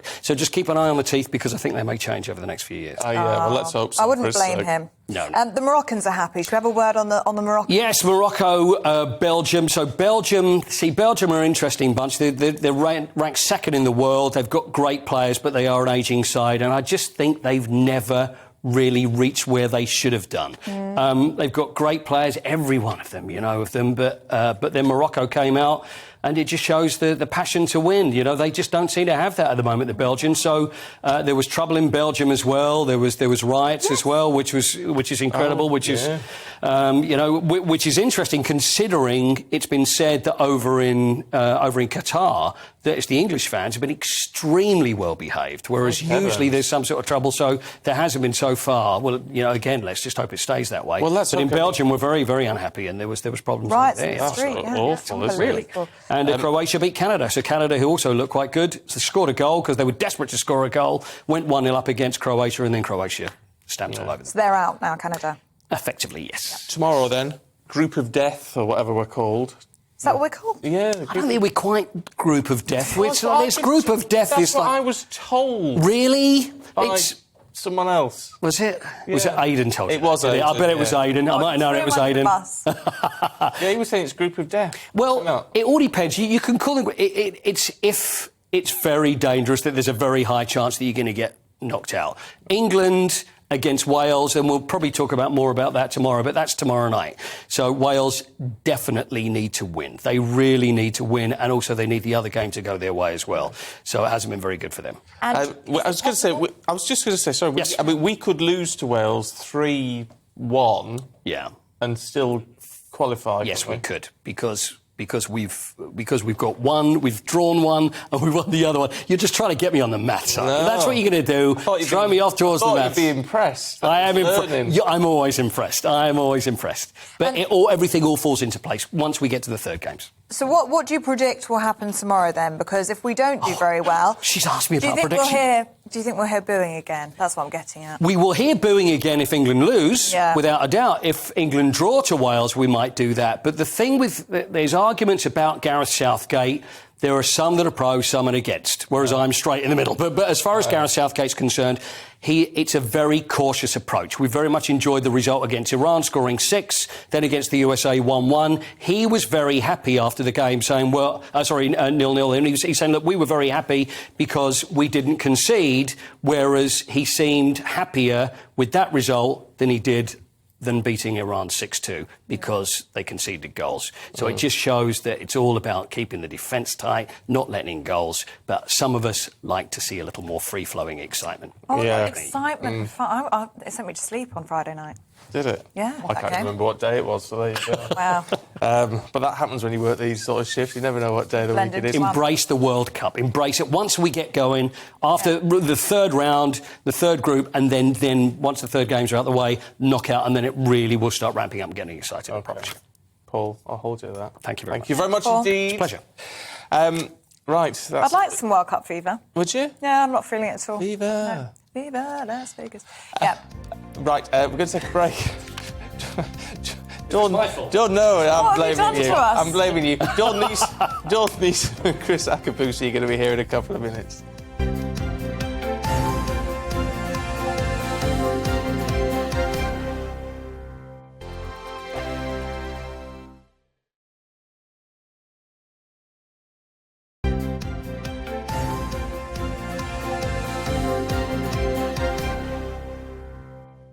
It is 7:35. Welcome back. You're watching and listening to Breakfast with Stephen and Ellie. Here's what's making the front pages for you this morning. The Eye leads on Tory MPs rebelling against the government's future domestic policy on energy and housing.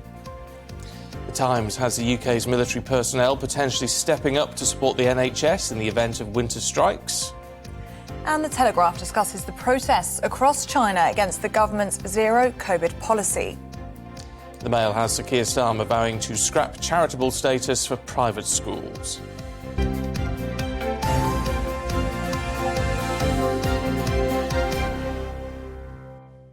Well, it's time to go inside the papers now, and joining us this morning is former editor of the Daily Star, Dawn Neeson, and Olympian Chris Akabusi. And Chris, I've just heard from a little birdie that it's your birthday today. Thank you very much. When you're 64... I was just going to say, when I losing my hair, many years from now, will you still be sending me a Valentine? Birthday greetings. Ellie doesn't know the words. I don't know.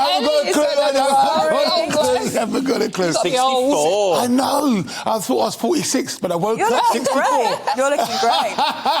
Oh, well, happy birthday. There we go. No, thank you very much. Birthday. Next to you, who wouldn't want to be next to Stevie Boy? And then, come on, look at this. What a party. The best party out. Check it out. Are you having the do tonight? No. He's working. Well, I'm going to my daughters, that's for sure. Oh, yeah. Definitely. Well, we're very happy you chose to spend it with us, so thank you. Thank you, Chris. We're bonding over both being Sagittarians, Chris and I. We have lots to bond over, but Sagittarians. I don't understand star signs really, but there you go. I'm sure it's a fabulous sign. Oh, hello. Stand still. That's my for you. That's my birthday. It's all kicking off in the back now. It's all going to fall apart. Oh, dear. It's like Crossroads. Crossroads. Loving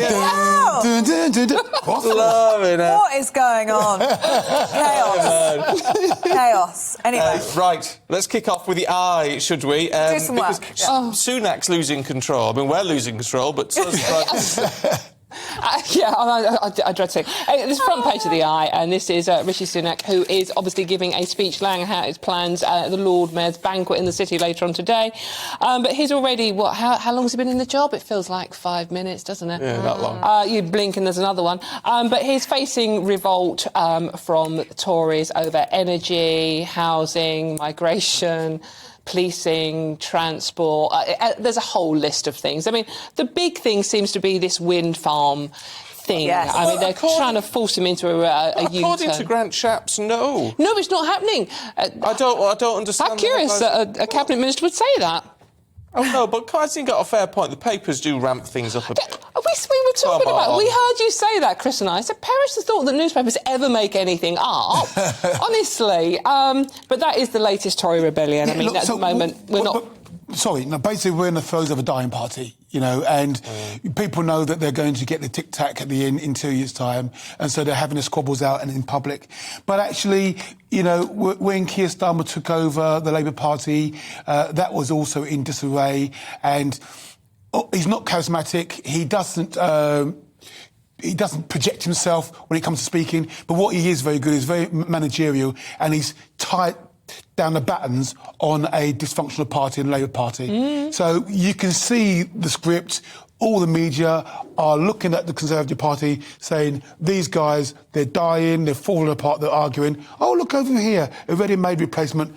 Who are you going to be voting for in 2 years? I mean, not me, but, let's get these guys... Well, the other part of this story is that there's a warning that voters are so fed up with the migration situation, they might be turning to parties like Reform, because to really get that message across there. So, well, we get a lot of messages from people saying, I've always been a Tory voter, but I'm going to vote Reform. I mean, the migration thing has been... I mean, you can't look at that in any other way but say this is just critical now, isn't it?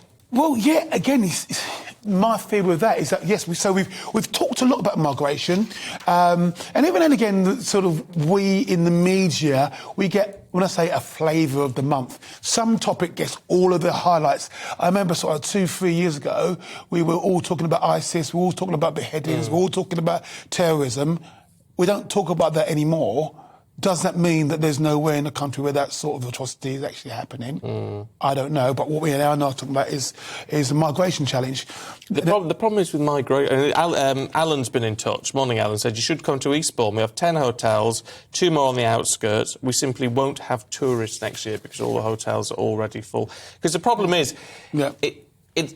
It affects whole communities and whole local economies, doesn't it? No, of course. And some of it's got to be done. What is going to be done, I do not know. For example, nudge, nudge, nudge, are we moving to a scenario where all the migrants come will have some sort of identification that says that they are migrants? Do they then get shipped to some sort of camp, let's leave it there, where they're all housed in old army billets, for example? Are they then encouraged, however you like to use the word encouraged to do some sort of the menial tasks like that the normal homebound Brits are not doing, porters, slopping out? Where are we going to go with all of this challenges we've got all our migrants? But you have to do something, or someone has to do something. I mean, when you've got ordinary people being worried about heating their own homes this winter, and you've got migrants being put up in hotels at taxpayers' expense, and those taxpayers can't afford to pay their own bills. No, exactly. So this is what's annoying people. So would you be for migrants who wanted to stay in this country, for example, being encouraged to have a 5-year programme where they worked to show that their commitment to the country? I mean, assuming that they qualify in some way in the end. I'd be for actually someone coming up with a system where the processing was quick and efficient, and people weren't living in terrible conditions, people weren't risking their lives crossing the channel, and there was a simple way to apply for asylum if you're a genuine asylum seeker. No one's come up with that one yet, though. No, not yet. Can we have a look at the Chris in the Times, because this one piques my fancy. I know you were in the military as well. Armed forces personnel could be getting the green goddesses out and what have you to help with the NHS and fire service and whatever else might be going on. In a weird way, this is quite calming for me because, like you said, your husband, wife, your partner, your husband is in the military. The military have standard operation procedures. You know 100% that they are prepared for any eventuality. There's something called MACA, Military Aid to Civil Authorities. It's not been activated yet, but I'm quite sure that senior officers are already having contingency plans. They're already planning, if the civil authorities breaks down, we cannot take care of ourselves, how can we step in as ambulance drivers, paramedics, catering, junior doctors?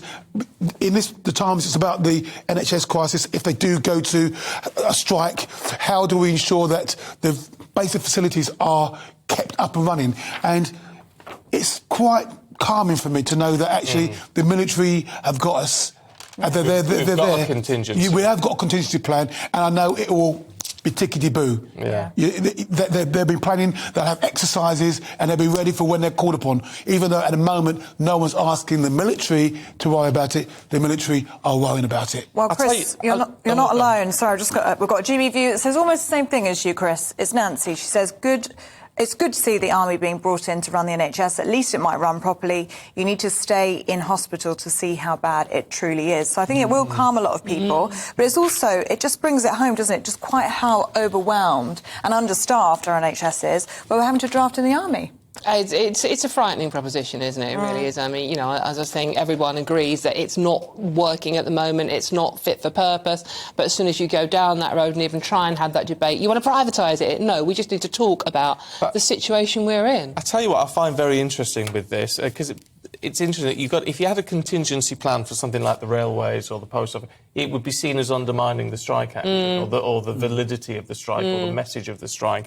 With this, it doesn't, does it? Because we all have stuff that needs to be done, and it doesn't take away from a valid message that nurses are saying that, you know, we are struggling, we are really struggling with this. Yeah, well, I suspect if we talk about engineering, that the Royal Engineers and the REME, they'll also be having a contingency plan if things went wrong for other infrastructure. So that's the great thing about our military. They will be there, and they're planning. It's not actually it's going to happen. No one's called us in, but the whole idea, failing to plan is planning to fail. Yeah. We're very fortunate. We've got this contingency, this whole swath of people, and it's, you know, not that many. I mean, what's the military forces now? It's not a huge. No, I mean, I know when I was a soldier. There was 300,000 soldiers in BAOR, British Army on the Rhine. I think we've got something like 80,000 soldiers. It's not quite enough to fill Wembley Stadium. No. Really? Incredible. It's a frightening thing. That's our forces. And they're very poorly paid as well. Definitely, yeah. For what they do. Yeah, definitely. And care as well. I mean, meant to get into all of that as well, couldn't we? Dawn, I have to ask you about this headline in the Daily Star. We're all going to get 4 inches. I know, it's great. Sorry, she's talking about the weather. Because 4 inches is slightly disappointing, Ellie. Sorry, where are we going with this? Anyways, this is the Daily Star talking about a new beast from the east. Not now, beast from the east, please. It's a bit wet and windy and a bit mild at the moment. But come the beginning of December, we are having a cold front coming in from Russia with lots of snow, which is what you're referring to, obviously, Ellie, those marvellous 4 inches. Yes. Well, we had a lovely warm November. I'm quite upset about this. Yeah, I like it. Look, if it's going to be bright and sunny and crisp, that's nice. That's what December should be. A bright, sunny, cold, crisp Christmas day is lovely, isn't it? Oh, no. But the country fancy it. No. I'd love to be in California weather with sun and the beaches and pina colada. So you should be on your birthday. Yeah, that's exactly right. It's my birthday. What an Ellie! Much rather be here with us, though. Yeah, of course. There's something nice about a white Christmas, though. Yay. And could we get one, potentially, then? Yes, absolutely. Bookies I've adjusted the old 6 to 4 on a white Christmas. When's the last time we had a white Christmas, then? Does anyone know? I don't know. Torn on the spot. OK, well, we'll get these viewers to write in their white Christmas. White Christmases, yeah. You only need about 2 flakes of snow in one part of the country. On top of the cairngorms, Yeah. Lovely, you two. Thank you very much indeed. We'll catch up with you a little bit later on. Stephen. Dawn and birthday boy over here. Thank you. And 2021 was the last white Christmas in the UK. 6% of weather stations recorded snow falling. That was in the last UK. year. So we're due another one? We are. Yeah. Well, yeah. In close succession. Do you know it was last year? Huh? Last year. Yeah, we're due another one. It's Christmas, come on. It's also my birthday coming up. She's a Sagittarian. I just thought I'd get it in. She's a Sagittarian. It's 2 weeks time, 11th of December. And how old will you be? That's a very rude question. She said, you can't ask. She said, I think she's about 30... 39. That was it, yeah. Old charmer. Hey, it's working, don't knock it. Right, now, shoppers flocked to the shops over the weekend, easy for me to say, because it was Black Friday sales, and those price drops continue today for Cyber Monday. Our consumer and retail expert Kate Hardcastle joins us now with more details. Good morning to you, Kate. So what are we expecting to see today? Will there be some real bargains up for grabs?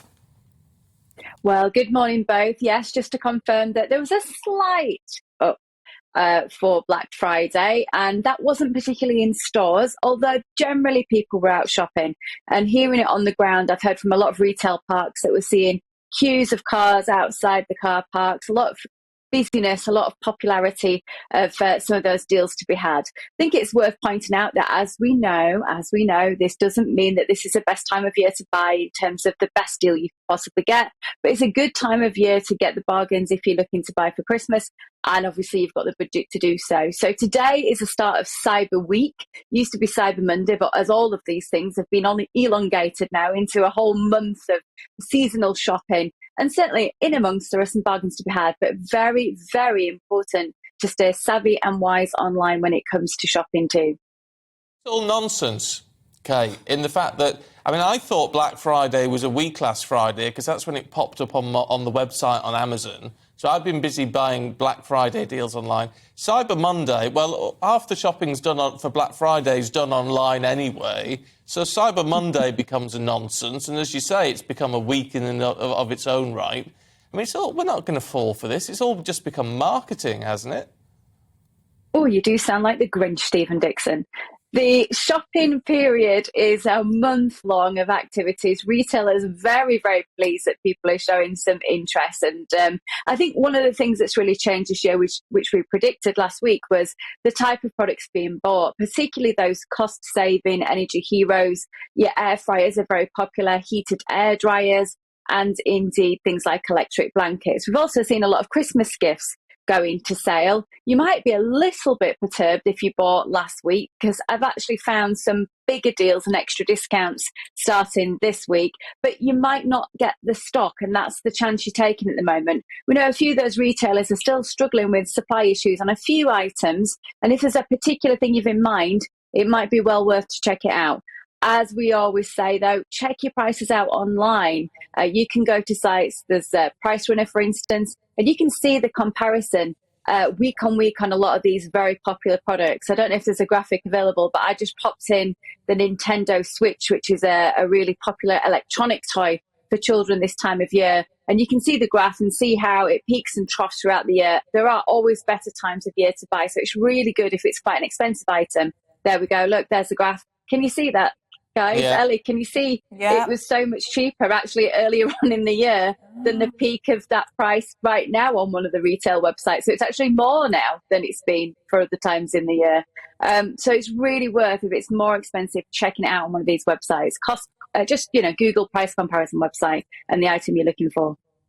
Right. Oh, well, that's good to know, but slightly depressing. I mean, because, there you go, you're back again. I mean, because they've got us any which way they like, haven't they? Because, I mean, for something like, as you say, a Nintendo Switch, we're not going to be looking to buy one of those necessarily in the cheapest times of the year, are we? It's the sort of present style thing. So the sales are always going to go up, and therefore the price is always going to go up at Christmas. And yes, I know I sound like a real Grinch, don't I? But it's a bit depressing. I think it's about being a savvy shopper from the north, and I think that's why we both do what we do. I think it's very important that people do buy within budget, and we've got to make sure that people are getting the reassurance that it has to be a season for being together and celebrating each other, and not just the constant focus on what you can buy. That said, if you've budgeted all year, it might be that you've saved and saved and saved, Stephen, and now's the time to buy for you. So it's better to get the best deal you can for the gift rather than, perhaps people are that planned and that able to budget that they can buy it in April or February this year and hold on to it for 8 months. I'm sure, though, some of your watchers will have done exactly that and will be sat there really happy with themselves. Everything's wrapped, everything's bought, and they're bought at the best time of the year. Yeah. Stephen? Well, everything is bought and wrapped, yeah, to be fair. But now you're worried, aren't you, that... Hey, what? Sorry, darling? What did you get me? Oh, well, I can't tell you. You've got to wait till Christmas. Oh, okay. You've got to wait till Christmas. I'll see you next week then. Yeah. It'll be under the Christmas tree for you. Don't you worry. Anyway, Kate, good to see you. Thank you very much indeed. Oh, blooming heck, I'm in trouble now. Oh dear, what are you doing? What am I get? But no, what I was just saying though is now you're worried that you should have waited and got your bargains. There's one or two little things that I've bought, and I think, He doesn't want to look. He doesn't want to Google it now. I'm not going to Google. No, I'm not going to look in case it is cheaper, because that will just be depressing. You'll get upset, won't you? But what do you do? You see, this year I've just tried to plan ahead a little bit. I've tried to be organised because I hate that panicky That's thing. me. Yeah. Because I need to be more like you. Well, no, because when I was your age, many decades ago. Stop. I mean, that's true.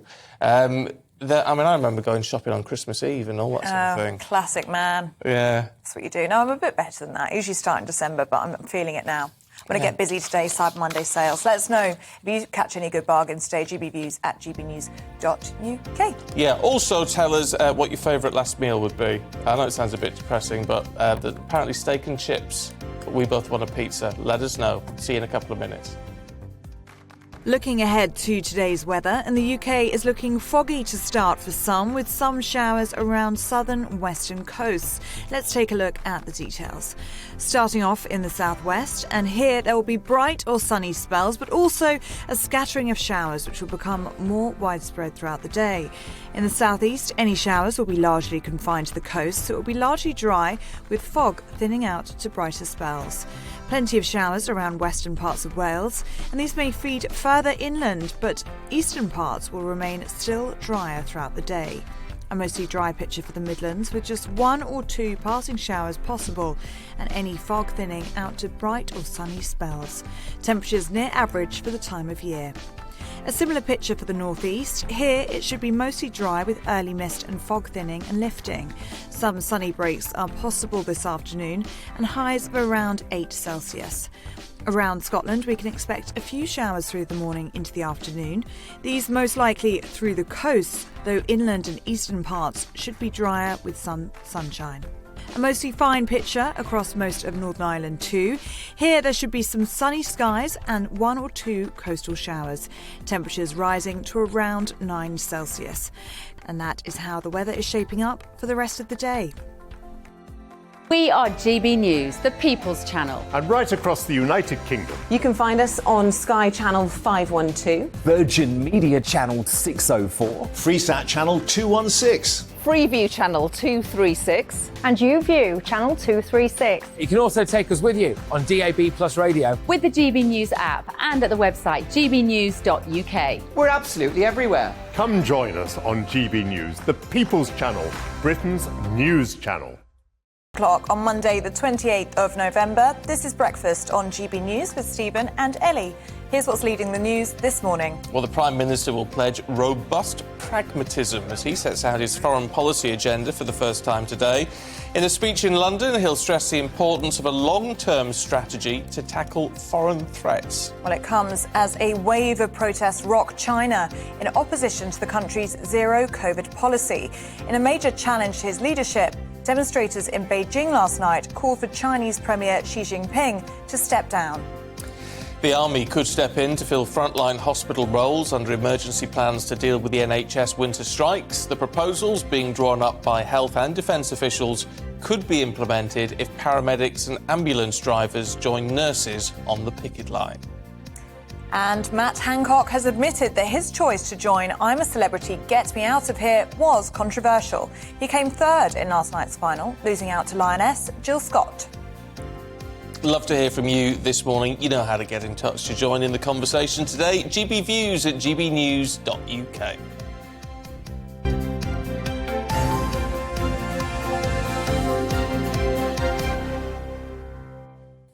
Now to our top story this morning, and the Prime Minister will call for robust pragmatism as he lays out his foreign policy agenda in a speech at the Lord Mayor's banquet in London later today.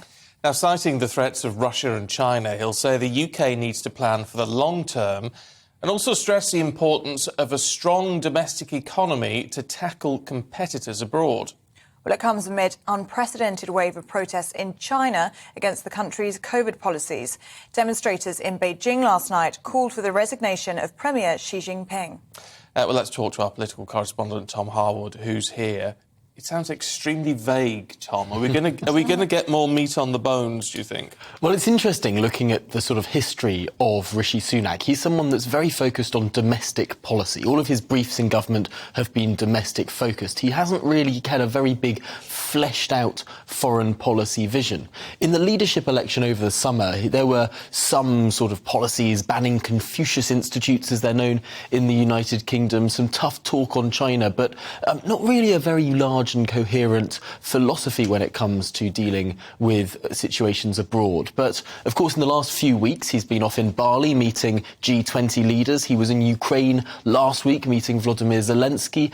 He's turned his focus more towards foreign policy a little bit more recently, perhaps because things are so difficult at home with many rebellions in the House of Commons. But robust pragmatism is the phrase, and it's an interesting one because to some people this looks like perhaps a watering down of some of the more fervent positions taken by his predecessors Liz Truss and Boris Johnson, particularly when it comes to countries like China. Pragmatism is a very interesting word because it recognises there, to some people, that there are economic relationships and then there are these sort of moral relationships, and perhaps it means a bit of a tightrope to walk there in terms of what's pragmatic with regard to the economy, but what's moral to do with regard to human rights. And it is going to be that balance, isn't it? Because we're also expecting him to talk about the economy, and having a strong economy is key to dealing with foreign threats. Certainly, looking at the way that, for example, we fund our armed forces, looking at the power that we can project around the world, ultimately there is that need to maintain a strong economy. And one of the issues, of course, is that if you were to restrict trade with countries around the world, I mean, we've heard a lot about Qatar recently. Qatar is a big exporter of natural gas to the United Kingdom. Just because they might sort of have a different morality when it comes to rights in their own country of many groups, does that mean that we shouldn't trade? And there are all of these different questions that need to be sort of answered and addressed in a more comprehensive framework than I think we've seen to date. I mean, this is post-Brexit Britain then, isn't it? In a sense, having to address these issues as an independent nation. Much more, but as you say, keep the trade going. Well, certainly. As a member of the European Union, of course, it was the EU that set the terms of trade for the UK around the world, set our tariff schedules with other countries and the like. As an independent country, the United Kingdom can, of course, set its own tariffs with other countries, strike its own trade deals independently. We've also seen the Magnitsky Act come in the last few years with individualised sanctions against individuals from other countries, which is a sort of more modern way to deal with human rights abuses and sanctioning from states rather than entire countries. You focus on those that run those countries. But yes, we are seeing now some challenges in terms of how you walk that line. Of course, global trade is slowing down. We've seen actually perhaps one of the reasons behind these Chinese protests we've seen over the last 24 hours isn't just the COVID policies and the awful case of that fire in the east of the country whereby people were sort of locked in and couldn't get out, but also because the Chinese economy has been slowing. And traditionally, when you've seen protest movements around the world going back centuries, it isn't just the nature of the thing that they're protesting. It's also often economic concerns that have to marry into that, acting as sort of two blades of a pair of scissors to create that pressure for those protests. So the economy clearly at the forefront of the Prime Minister's mind. And of course, that goes back to the two briefs that he had before becoming Prime Minister in the Cabinet. Of course, he was Chief Secretary to the Treasury and then Chancellor. How do you think he is being perceived as a statesman? Because part of all of this is about him setting himself apart from his predecessor. And we have had a sense of what he's like on the world stage at the G20 and at COP27 as well. We had that photo, I think there was an incident in Poland and all the world leaders were gathered around Rishi Sunak, weren't they? How do you think he's being perceived by other world leaders? It's interesting. When we look at specific world leaders, there are specific aims from this government. When Rishi Sunak met with Emmanuel Macron, for the first time in Egypt at COP27, he used the word friend multiple times. Now, this was an important point of distinction between him and his predecessor, Liz Truss, because Liz Truss famously in the Tory leadership election over the summer was asked, is Macron a friend or foe? And she didn't give an answer. Well, Rishi Sunak is very much leaning into this sort of casting friendships role, and perhaps that was one of the reasons why we've now got this fresh deal with regard to patrols on beaches in northern France and the like. But ultimately, I think it's fair to say that Rishi Sunak hasn't made an enormous splash on the world stage. He's not the same sort of figure as Boris Johnson, who, of course, was an instantly recognisable figure. perhaps because he is less controversial, less bombastic, he may well also be a bit of a less of a force of nature in a room. And to some extent, that's a balance to strike as well. Do you want to play Mr. Sensible, Mr. Pragmatist? Well, perhaps, and that's a very calming influence on markets and all the rest of it. But if you are Mr. Sensible and Mr. Pragmatist, does everyone want to listen to what you have to say? And to some extent, I suppose, some people might look at some of these meetings and see a smaller British presence than in previous years. Yeah, well, that's an interesting one. Tom, thank you very much indeed. I don't know. I'm moving to the view that actually quieter is better at the moment. Things calm down a little bit, less excitement. Well, yeah, and with quiet sometimes comes stability, doesn't it? Yeah. Less. But, you know, I could very well be wrong. Often am. So there you go. Now, with UK households already stretched and bills, of course, being very difficult to pay for an awful lot of pensioners, tensions are rising over the increase in migrants being housed in hotels and needing access to services like healthcare. Well, for residents in Skegness, which is a busy tourist hub on the Lincolnshire coastline, they have demanded answers from their local MP. Our East Midlands reporter Will Hollis sent us this report from their town hall meeting.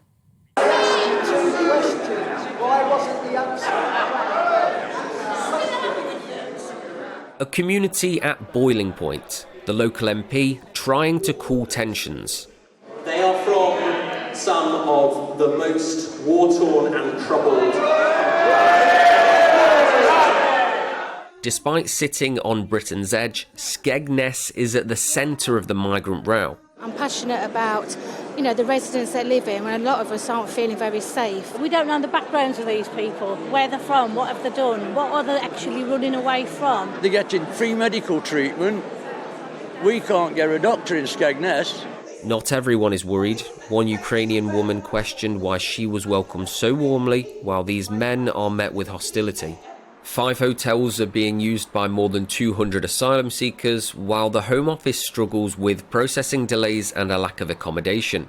Skegness MP Matt Warman says the future is uncertain, but he understands people's concern. When they say, for instance, we want to know when a hotel might stop being used, I think it's right that, as I say, I'm honest and say, look, I can't give you a date right now. What I can do is apply the maximum pressure to the Home Secretary, to the government. This is a situation that those people themselves say is not acceptable. We've got to move on from it as quickly as possible. More than 2 million visitors descend on Skegness each year, but out of season, it's quiet and hotels are largely empty.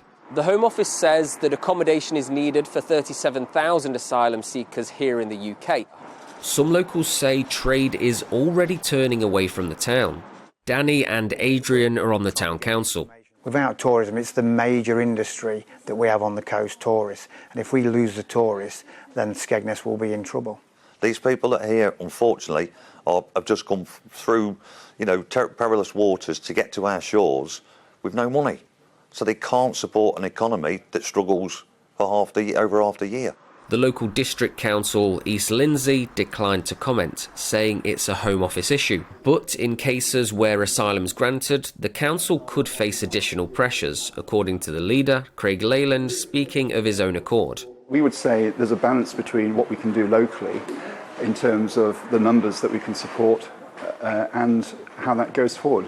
That's our concern, is that balance. We don't want that to tip over into community cohesion problems when that balance tips the wrong way. In a statement, the Home Office said that the use of hotels to house asylum seekers is unacceptable and that it's a temporary solution.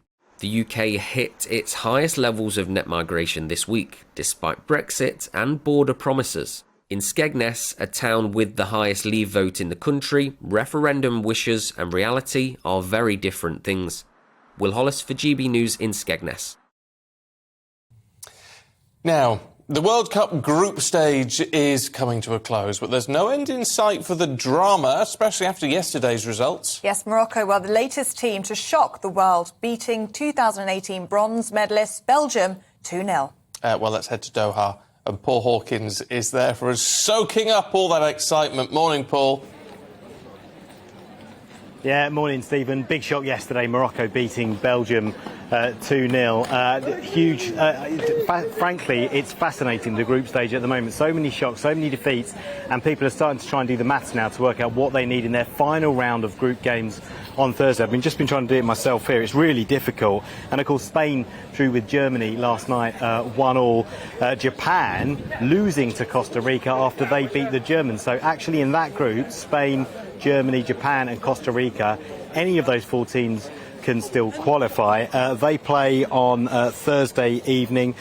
So, yeah, it's all to play for in those groups. But, yeah, fascinating to see the Germans in action reacting to that defeat by Japan. They came back strongly last night and equalised in the second half. That's the kind of response that England will want to see after their drab goalless draw with the USA the other week. Equally, Wales looking to respond from that 2-0 defeat to Iran. Remember, they can still qualify if results go in their favour and they thump England tomorrow night. This is what Marcus Rashford, the England striker, has been saying. To be honest, we don't need fans to boo us for us to know that we've not played as well as we could have. I feel like it's a feeling that was mutual amongst the group, that we could have done better. It's not just the players that start the game. It's the full group. We train for 4 days leading up to the game. It's all of us. You do sometimes question, would you have changed things in the build up to the game? But that's natural. As players, we want to win as many games as we can. So there are open training sessions and press conferences by both the England and Wales camps later this afternoon. So we'll have more to hear the latest lines coming out of the camp in terms of injuries, in terms of the confidence of the players. Both teams looking to respond.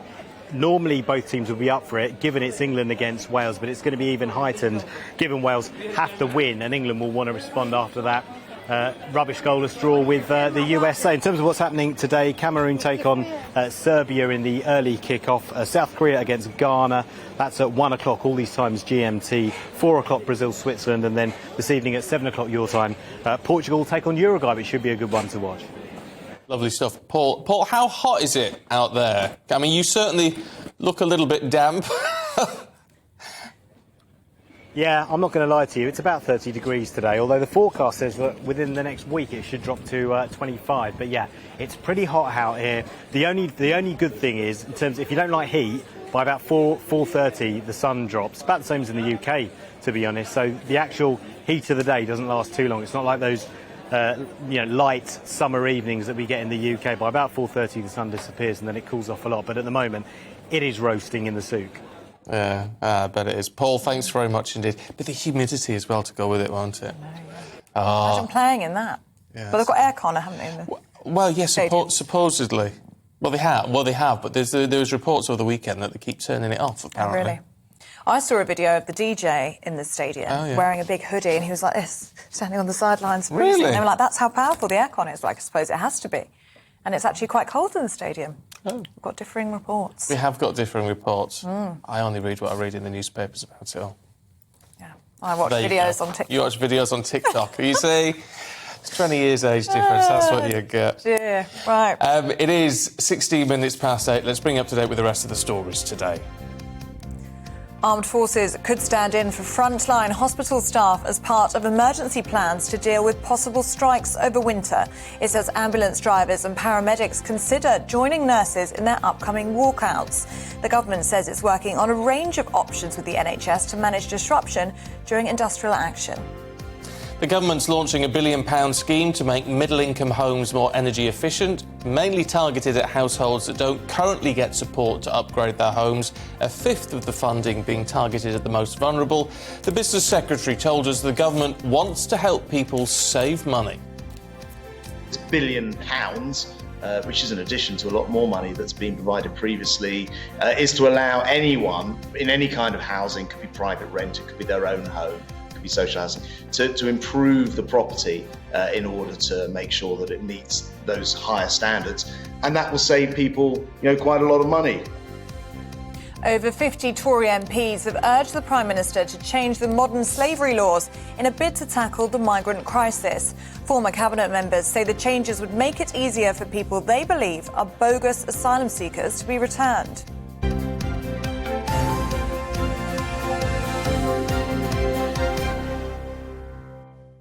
We've been talking about last meals today, which sounds really grim, doesn't it? But it's just a little bit in the Sun this morning, saying that apparently 17% of us, it's the most favourite selection, would be steak and chips if we had a choice of our last meal.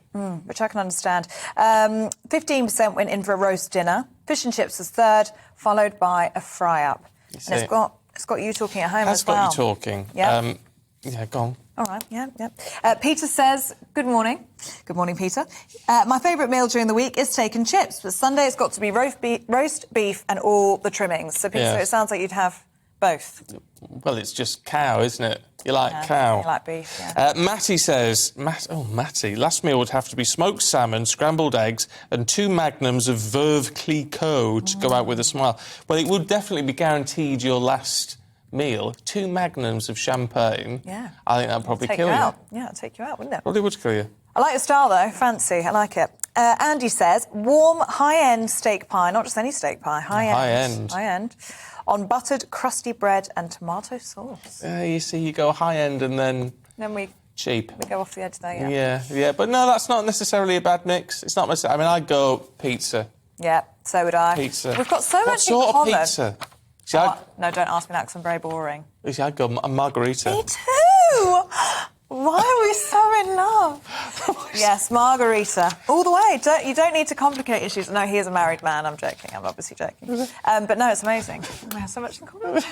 I thought I was the only person who eats margarita. No, I always order a margarita pizza. Me too. Love it. Do you like a stuffed crust? I do like a stuffed crust. Me too.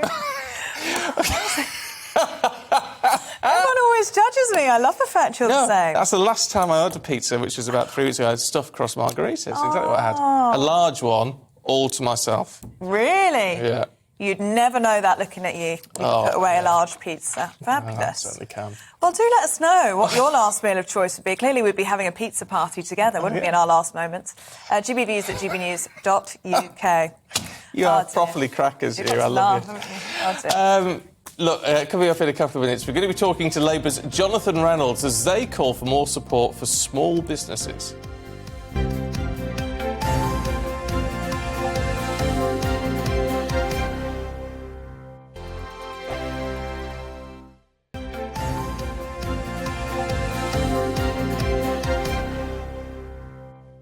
.24, morning to you. Still to come on today's programme.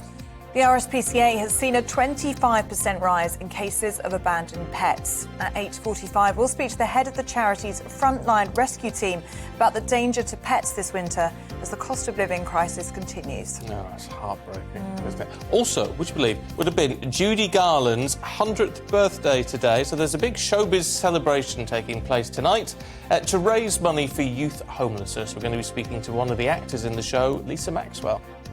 And remember, you can join in any of our discussions this morning by emailing gbviews at gbnews.uk, or you can tweet us at gbnews.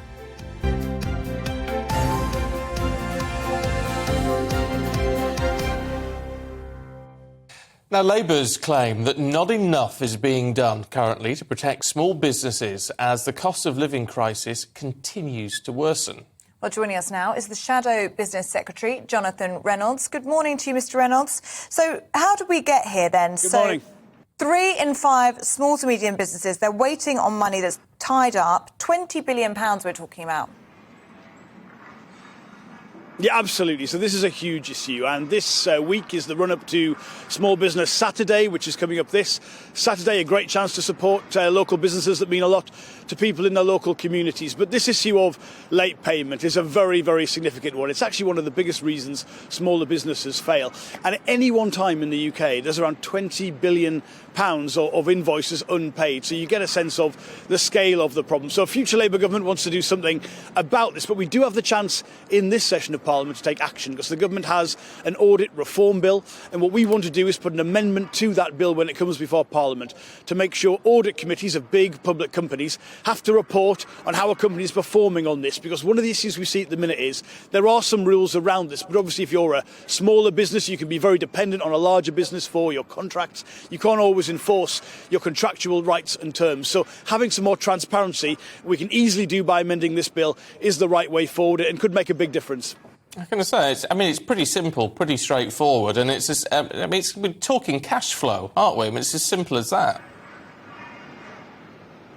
Well, we are, and I can't stress enough just how big a deal it is for smaller businesses. If I talk to them, they'll raise usually, first of all, either this issue or skills and labour shortages and getting the people in that they need it. The Federation of Small Business has been excellent campaigning on this. They've welcomed this proposal that we put forward as to how we could amend this piece of legislation. I mean, I would say it's more than just an issue of natural justice. I mean, clearly people should be paid promptly for when they've given their goods and services, but actually has a big impact on the economy as a whole, on investment, on staff wages, on the ability of a business to plan going forward. So I think we'd all gain from stronger action on this. Let me ask you about what Sir Keir seems to be saying on the private schools issue, ending charitable status. I mean, this was something that was brought in as Labour Party policy by Jeremy Corbyn. Is this the right way forward to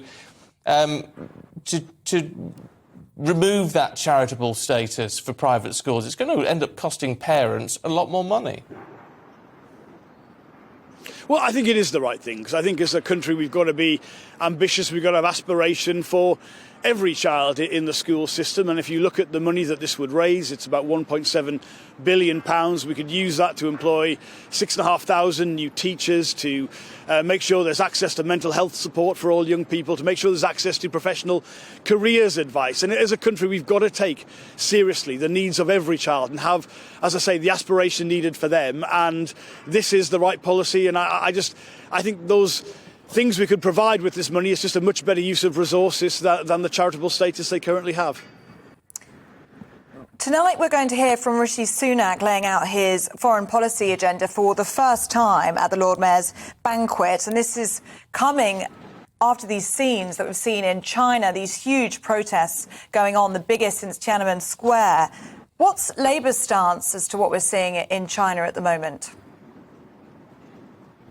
Oh, I think it's a good question. I mean, it's very significant what we're seeing in China. I was always someone who believed that we would see China go on a path to more openness, more transparency, you know, the rule of law as they became a more developed economy and a bigger part of the world economy. And I've got to be frank and say that hasn't happened. They've gone in a much more authoritarian direction. Nobody wants a new Cold War, but we cannot treat, for instance, investment by Chinese companies in the UK in the same way as we would do with other jurisdictions. We've got to strike the right balance. There are some national security concerns, but this could be a potentially very significant moment as to how the Chinese regime responds, and hopefully they will respond in a way which recognises the legitimate concerns of their citizens in terms of the kind of cult of personality we've seen in China in recent years. And I hope China's leaders are willing to listen to what their people are telling them. We were talking to Grant Shapps a little bit earlier on, and obviously you're his shadow within the Labour Party. He was talking about his £1 billion scheme to help people insulate their homes and what have you, and the sort of middle-income bracket predominantly within all of that.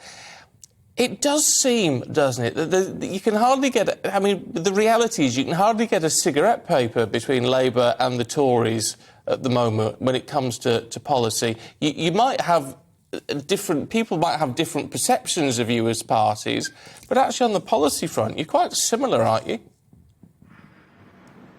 No, I wouldn't say that. Now, look, I welcome, for instance, on issues like energy efficiency, we've seen the government change position and come a little bit more onto our territory. But, I mean, take this announcement from Grant Shapps today. It's about 10 years too late. I mean, this should have been a quick early win for the government, reducing people's fuel bills and doing the right thing by the environment. I mean, it's a win-win. Why has it taken so long? And if you look at the bigger picture, look, we want to use net zero as a way to make sure there are good, well-paid, skilled jobs in the UK. And that's why we would put the resources in from the government that is required to do that. It's why we'd have an industrial strategy that gives businesses some confidence to invest. Look at where we are at the minute. I mean, the lowest business investment in the G7, despite the fact we've got some great things going on in this country. We are nowhere near having, for instance, steel or the automotive industry on a path to sustainability. We should be, we want to insulate 19 million homes to the EPCC standard as soon as possible. Here we've got a little bit of money because the government are reacting far too late to this energy crisis. Look, this government have neither the ambition or the direction. Of course, I welcome when they come a little bit onto our territory, whether it's a windfall tax or greater energy efficiency ambition. But but they've got nowhere near the comprehensive programme they need to get this country onto the right path. And let's be frank, the level of growth in the economy they've presided over the last 12 years has been abysmal. So I'm afraid even where I see them changing policy a little bit, I don't see them being anywhere near where we are in terms of having that big, bold plan for the future. But aren't you moving on to their territory a little bit when it comes to issues like migration now? Well, I would say the position that we've set out on migration fixes the problems that businesses are having in terms of lack of access to skilled people when they need it, but has just an entirely pragmatic, sensible position that whilst immigration will always play a role in meeting those skills and labour shortages, it shouldn't be the only role. I mean, we have something like 6 million people in this country who aren't educated, don't have a qualification to level 2, which is broadly the sort of GCSE standard that we'd expect. You've got to be looking at investment there, and also getting people back to work who are too ill to work, as well as immigration being the sole means of doing that. So whatever the government are doing, I think the system works very well for anyone at the minute, and I see our positions as just a sensible response to fixing those problems. Jonathan Reynolds, good to talk to you this morning. Thanks very much. After the break, we'll be going through the papers with Chris Akabusi and Dawn Neeson. Stay with us.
They say men aren't multi-skilled, you know.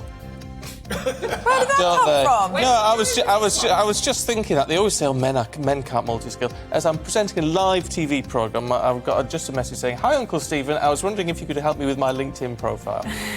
Okay. Do it, Isabel, before the end of the show. I mean, can you believe it? She won't be watching. She's clearly not watching you then. Not watching. You have to tell her off. I will tell her off. This is Breakfast with Stephen and Ellie. We're glad you're watching. Yeah. If you want your LinkedIn profile sorted, just get in touch. GBviews at gbnews.uk, and for £2.50 I'll make it shine. Anyway, let's look at the newspapers this morning. Now, the Eye leads on Tory MPs rebelling against the government's future domestic policy on energy and housing. Meanwhile, The Times has the UK's military personnel potentially stepping up to support the NHS in the event of winter strikes. The Telegraph discusses the protests across China against the government's zero-COVID policy. And The Mail has Sir Keir Starmer's pledge to scrap charitable status for private schools.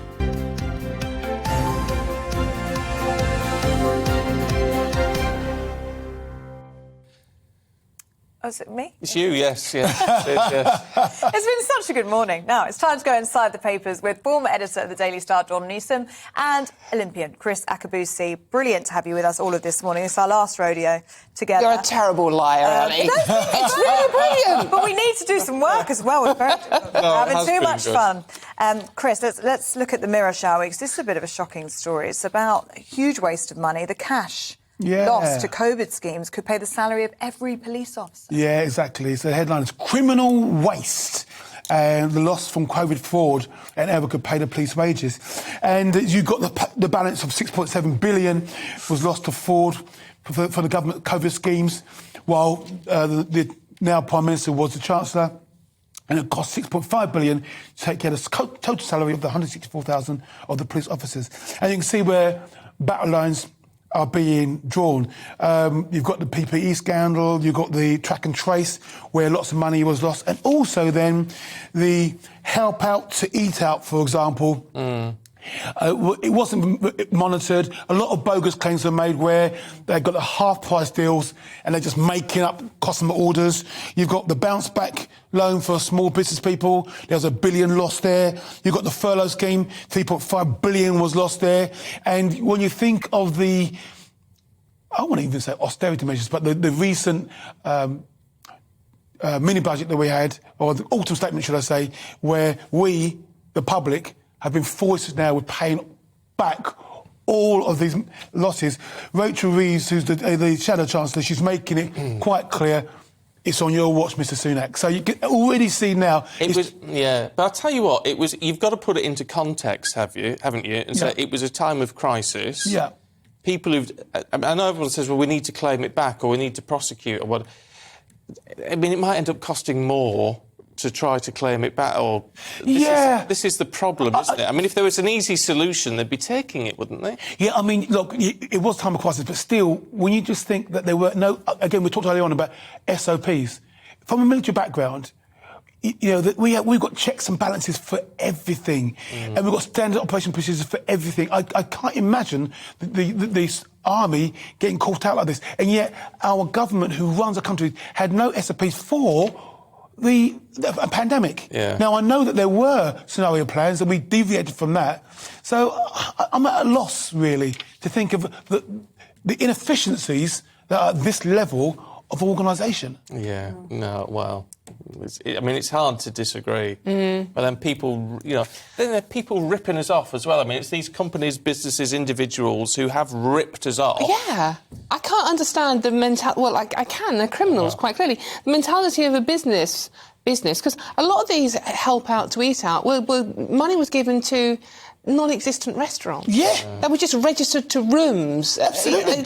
No one was checking. Yeah. No, really. Shocking. Dawn, should we have a look at the Express?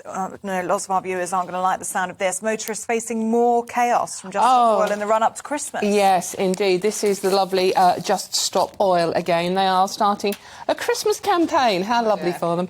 And they're starting it today and going up to the 14th of December. And this will mainly involve them walking slowly around roundabouts. But Really? Don't even get me started. But this is also coming at a time when the train strikes are due to happen, so more people will be on the road. Obviously, the run-up to Christmas is very busy. People will be travelling, trying to see loved ones. It's just going to be... And you know, the police have said, look, you know, this is the Met Police issued a statement saying, look, we are going to deal with this situation actively and quickly. Well, that would be a first, won't it? So you do prepare flasks of tea. Yes, exactly, and have plenty of blankets for them. But please do not take matters into your own hands. And this is the problem, Stephen. People are going to get incredibly frustrated because the police don't seem to be doing anything. There are criminal laws stopping them, you know, holding up the highway. So there are criminal laws in place. Why aren't they just dragging them away like they do in other European countries? I mean, that is my concern, Dawn, is that the public at some stage will take it into their own hands, and that could get really bloody, could get really serious, because, you know, many people, the profile of people that are protesting often seem to be very, very young. Yeah. I'm saying in their early 20s, maybe even to late teens, or significantly into the third age. Retired. Yeah. Both those demographics, if the general public turned on them, I'm talking about the upwardly mobile, aggressively male, sort of 30s, 40s. Ooh. People driving white vans are not going to be happy about And also, it. I have to say, and this may be unfair, but from the stuff you see on clips of a lot of these protests and things, the younger ones also do seem to be quite posh. Yeah. Which isn't going to go down well with your average working person trying to get to work. What I also do laugh, I've seen a couple of clips on social media where people point out that the young protesters have got plastic jackets on. High vis. The plastic bags. You know, they've driven there or they've got there by some sort of automotive route. You know, and so the incongruence also. It's the hypocrisy of the whole thing, isn't it? Yeah. But the public are going to also lose patience if they haven't already. I mean, run up to Christmas, as you say, Dawn, can't get on a train. Yeah, so you can't drive now. You can't drive. I mean, people are really stressed. My mum is sort of like planning. I mean, bless her, she's in her 80s, but she's planning a sort of like a special Christmas trip, little mini break for her and her other half. And she's already stressing out about it. She's now, are they going to be blockading the roads? Will we have to go the night before? How are we going to do this? How are we going to do it? It's like, it just doesn't need it. And it's not what people need after several years of lockdown and all the rest of it. No, and it's not winning people over to the cause. No. I mean, this is what surely they need to be concentrating on. I'll tell you what, though, if anyone does get frustrated by this, do not take it into your own hands, because you put yourself in the wrong. And believe you me, the police might not be dragging them off, but they'll drag you off. Very good point. Yes. And so just don't put yourself in the wrong. I understand the temptation, I really do, but don't do it. Can we talk about eating potatoes, Chris? Yes, indeed, yeah. So, Spuds You Light, L-I-G-H-T, the new dieting bombshell. Eating potatoes helps you lose weight. Basically, if you replace some of the meat, although I'm not quite sure why meat, because I mean, I'm a carnivore. I love my meat, and actually, if I eat meat and less of the spuds, I seem to keep myself into shape. But anyway, the study suggests that if you replace a lot of the meat with the potatoes, it helps you to lose weight. Now, this assumes, I suspect, because it's got a picture of a potato, 168 calories. OK, what are you eating with the potato? So, for example, if I was eating a baked potato, I would soon have beans and cheese, which would ramp it up. Or, if I was being a little bit more delicate, crab with mayonnaise, you know, or butter lashing all over it. Yeah. So I do like these sort of things. They do make me laugh because you flip-flop from one thing that's right. It was all no carbs. Yes. And then this is obviously actually high carbs. Yeah, exactly. Right. Which you know turns into sugar, and you're diabetic, aren't you? Stephen? So you know the changes, and you've got to be very careful how much of the carbs you do and don't eat. Yeah. So there's so many pitfalls. So hopefully someone doesn't read this and go, right, I'm going to have a high potato diet and then flip over for something else. Well, this is the danger as well. And really stupid people, good morning, darling, we'll be thinking, right, OK, I can eat loads of potatoes, I can have them as chips. Which is completely not the message here. But it's all, you can you're all right on high carb foods as long as you cut fats out completely. Yeah. You can start. But the advice is always changing, isn't it? It is. It's carbs, so you've got the protein. keto, which is all fat, isn't it? Keto diet's all Yeah. fat. Have you tried doing that? Oh, God, it's never. really weird, having just deliberate stuff that's loaded with fat and all day. I think also that some of the activity that come from it gets a little bit smelly. Can I? Oh, yeah, well, yes. Oh. Yeah. Yeah, sorry for lowering the tone. No, you can always tell if you sat on the bus next to someone on a keto diet. Yes, exactly. Oh, yes. Let me tell you. Dawn. Yes, Stephen. Let's have a look at some ordering online, should we? Yes. And what do you stick on top of your Christmas tree, Stephen? I have an angel on my Christmas tree. Oh, gosh, that was really appropriate. Ellie, what about you? Also an angel with a trumpet in her hand. Excellent. Chris?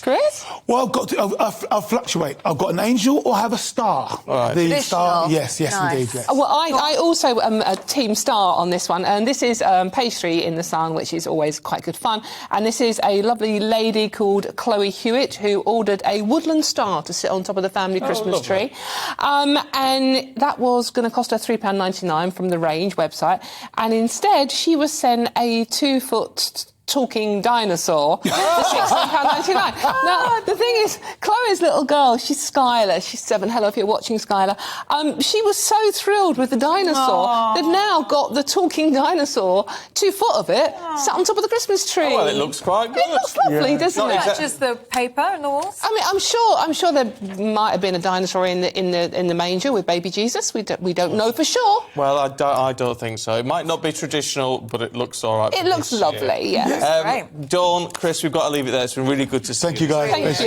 Very much indeed. Thank you. Yes. You're too kind. It is 8:48. Let's just run you through a couple of the other top stories this morning. Armed forces could stand in for frontline hospital staff as part of emergency plans to deal with strikes over winter. It's as ambulance drivers and paramedics consider joining nurses in the upcoming walkouts. The government says it's working on a range of options to manage disruption during industrial action. The Prime Minister has promised robust pragmatism in his first major foreign policy address as Prime Minister. In a speech later today, Rishi Sunak will pledge to stand up for British values and stress the need to strengthen relationships in Europe. Matt Hancock finished third on I'm a Celebrity. Retired England footballer Jill Scott was crowned Queen of the Jungle. The former Health Secretary was amongst 3 finalists, including Hollyoaks actor Owen Warner. I'm sure he'd like to be a Hollywood actor, but he's not yet. So there you go. Speaking with presenters Anton Deck, the West Suffolk MP recognised that appearing on the show was controversial.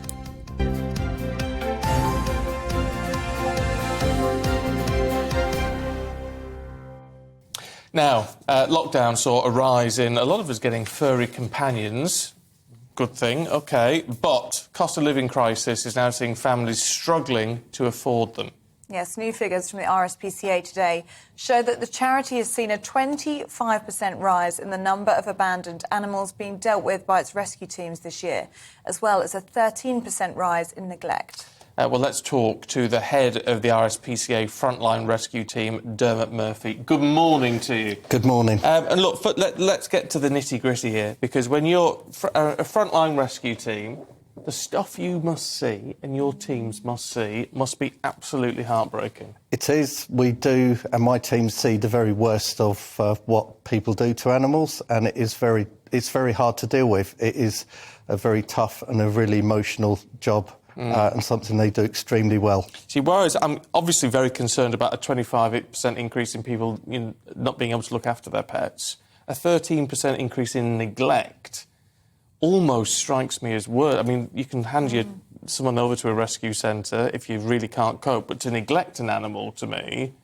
seems even worse. It is. Now, that 13% is what's neglected, people not looking after an animal, but the 25% is what's effectively been abandoned, dumped by people. Dumped? Yeah, absolutely. Dumped by owners. We've got puppies, kittens, cats, adult dogs, ferrets, rabbits, you name it. My teams have been picking that increase up over the last year, and it is having quite a significant impact on the RSPCA. And who are these people that are abandoning their animals? Is it people that perhaps bought them in COVID, perhaps maybe didn't do their homework, didn't realise what a responsibility or how costly having an animal would be? Is that what's led to this, or is it something else? It's a whole number of factors. So it's partly cost of living, it's partly people that took on, especially dogs during the pandemic, and didn't realise the lifetime commitment, or else couldn't be bothered, decided now as things have got back to normal that that's too much to deal with, and have dumped them. We're seeing an increase, dogs in particular, coming in with behavioural problems because they're not being well socialised. So we're seeing a whole range of factors that's having an impact on this. I wonder if we need to look, do we, in how people get hold of animals, in the sense that, I mean, to my mind, if someone is neglecting an animal or if someone is abandoning an animal, they should never have been allowed to have an animal in the first place, whatever the circumstances. And where we've got the evidence, we will take people to court for neglect, abandonment, where they've caused animals to suffer. And, of course, the court can decide that they can be disqualified from keeping an animal. But we are seeing, in some cases, puppies, where people have got into puppy breeding because of the money that they saw being made during lockdown. And, of course, the value of these dogs have dropped significantly now. So they dump them rather than doing the right thing, which is trying to find homes. And it's leaving charities like the RSPCA left to pick up the pieces. It's just awful, isn't it? I mean, we obviously all love animals here. It's so distressing to hear this. And for you especially, Dermot, and those at the RSPCA, what impact is this having on you? I mean, emotionally it must be tough, but also in terms of the service that you provide, you must be overwhelmed. We are. Our centres are really full of animals needing homes. We've had to use private boarding as almost as overflow because our capacity in our national network and our volunteer network is absolutely full. It's the emotional trauma as well to our staff having to deal with that, but also our cost base as well, because everything we now deal with, whether that's veterinary costs, vehicle costs, everything, fuel has gone up, feed, boarding costs, everything has gone up significantly. And with that, we've then got this massive influx and increase of animals. Well, look, so more donations, of course, always welcome for the RSPCA and other animal charities as well. But if there are people out there who are looking for a pet, who are proper animal lovers, who have thought about what they're going in for and the commitment they're undertaking, rescue pet. Go for a rescue pet, not just through the RSPCA. Obviously, look at our website, but there's some excellent animal welfare charities all in the same position with lots of animals that are looking for loving homes. Yeah. Dermot, really good to see you this morning. My Timmy is a rescue cat from the RSPCA. I'll have you know. And I'll tell you what, we got him when he was about 4. He's the most beautiful boy. About 14, 15 years old now, thereabouts, roughly.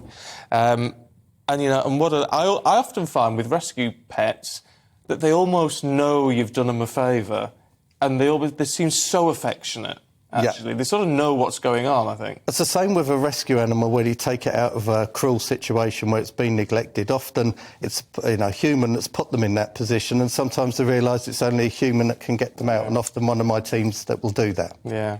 Oh, Dermot, really good to see you this morning. Yeah, really Thank you. It breaks your heart, doesn't it? It's just awful. Human beings can be blooming awful at times. Look, we've got all your top stories heading your way in a couple of minutes after the weather.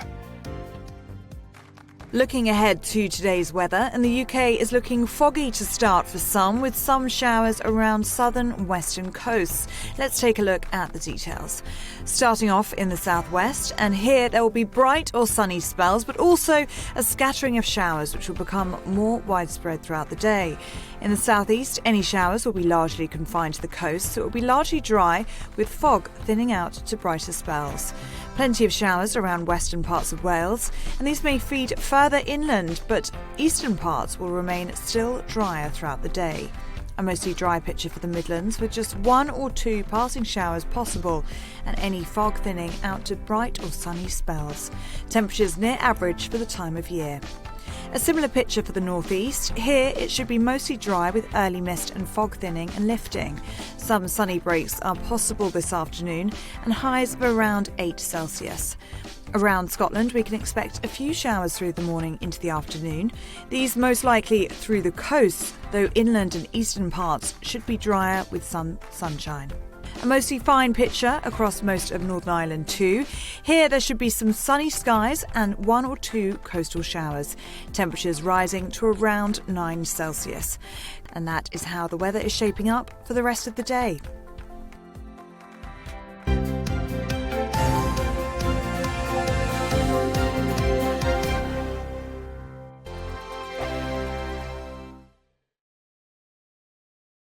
Morning to you. It's 9 o'clock. It's Monday, the 28th of November. This is Breakfast on GB News with Stephen and Ellie. Here's what's leading the news for you this morning. The Prime Minister will pledge robust pragmatism as he sets out his foreign policy agenda for the first time today. In a speech in London, he will stress the importance of a long-term strategy to tackle foreign threats.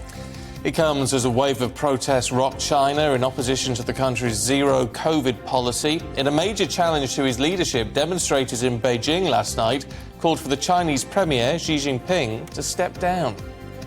The army could step in to fill frontline hospital roles under emergency plans to deal with NHS winter strikes. The proposals, being drawn up by health and defence officials, could be implemented if paramedics and ambulance drivers join nurses on the picket line. And Matt Hancock has admitted that joining I'm a Celebrity was controversial. He came third in last night's final. The winner was Lioness Jill Scott. Well, you can get in touch with us the usual way. You know by now, GBNews at gbnews.uk, or you can tweet us at GBNews.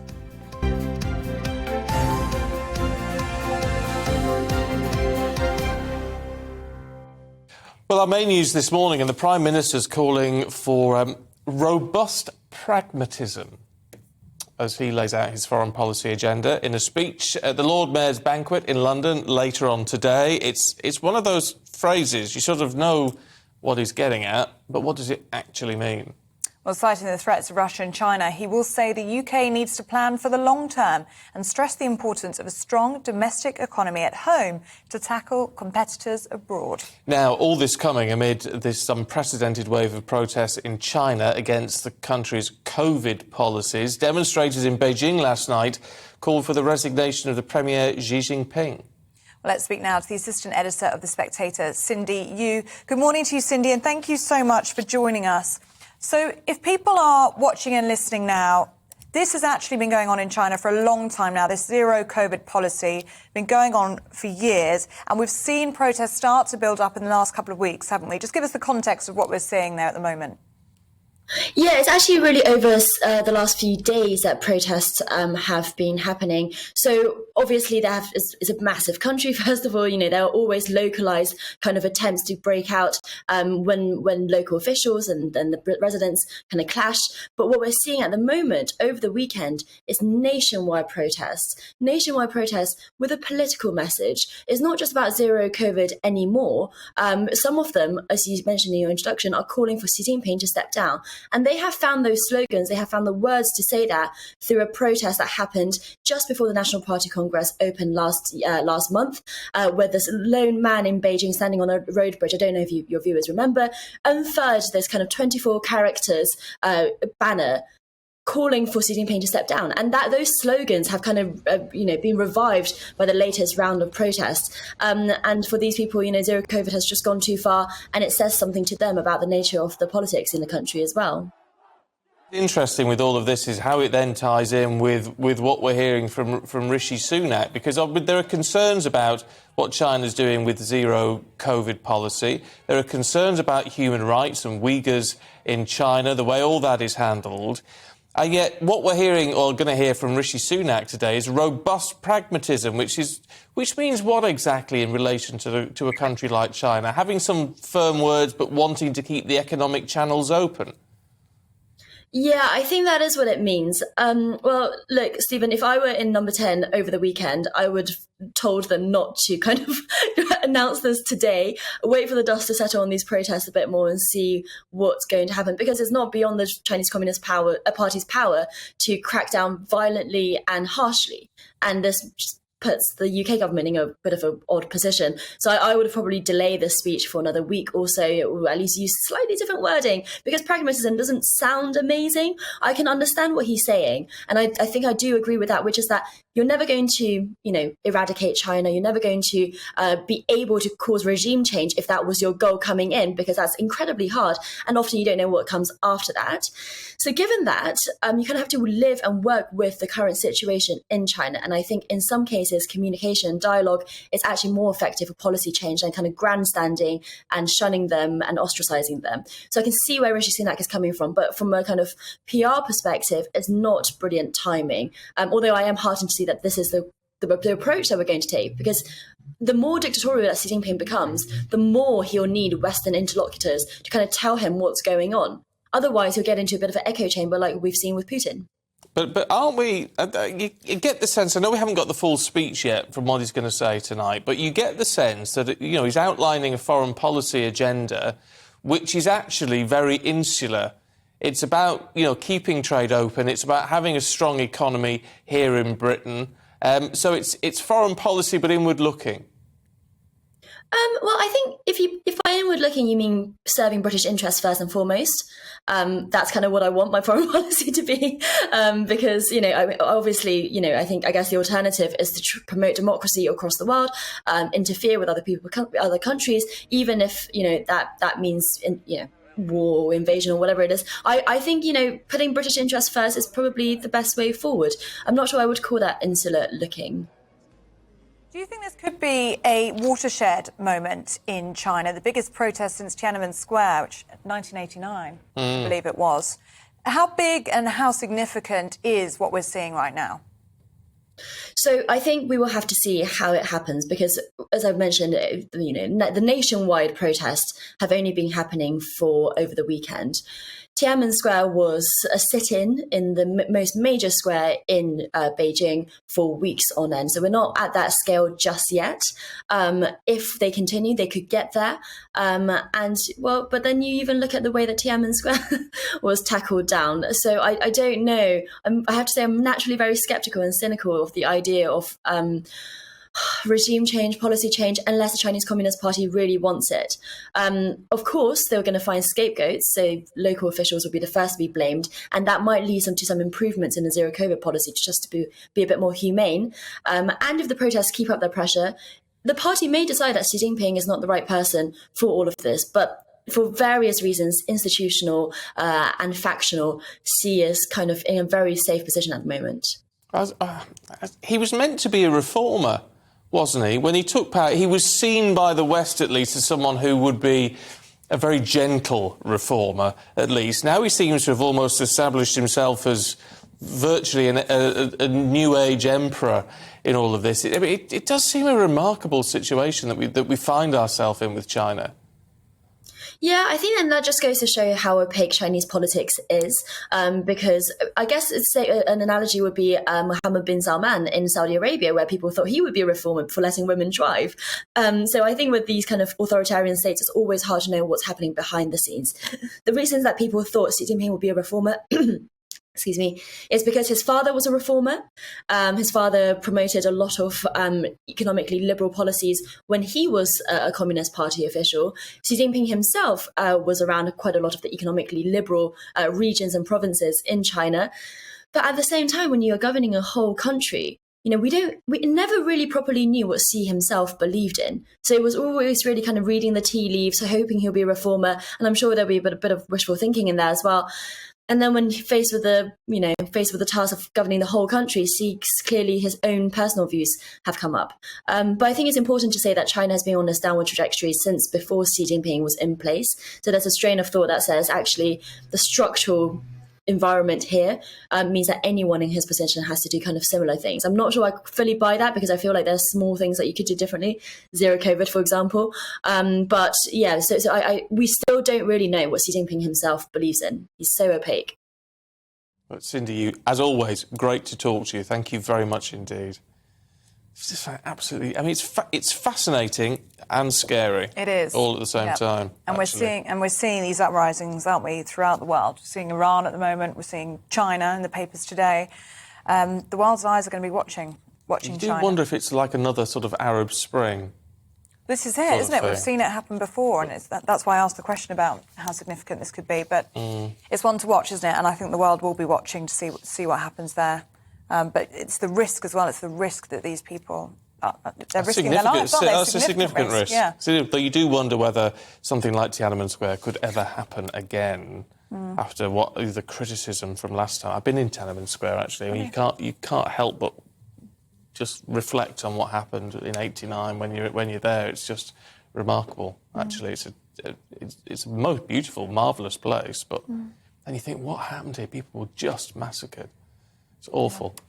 Anyway, any thoughts on that? Send them through gbviews@gbnews.uk.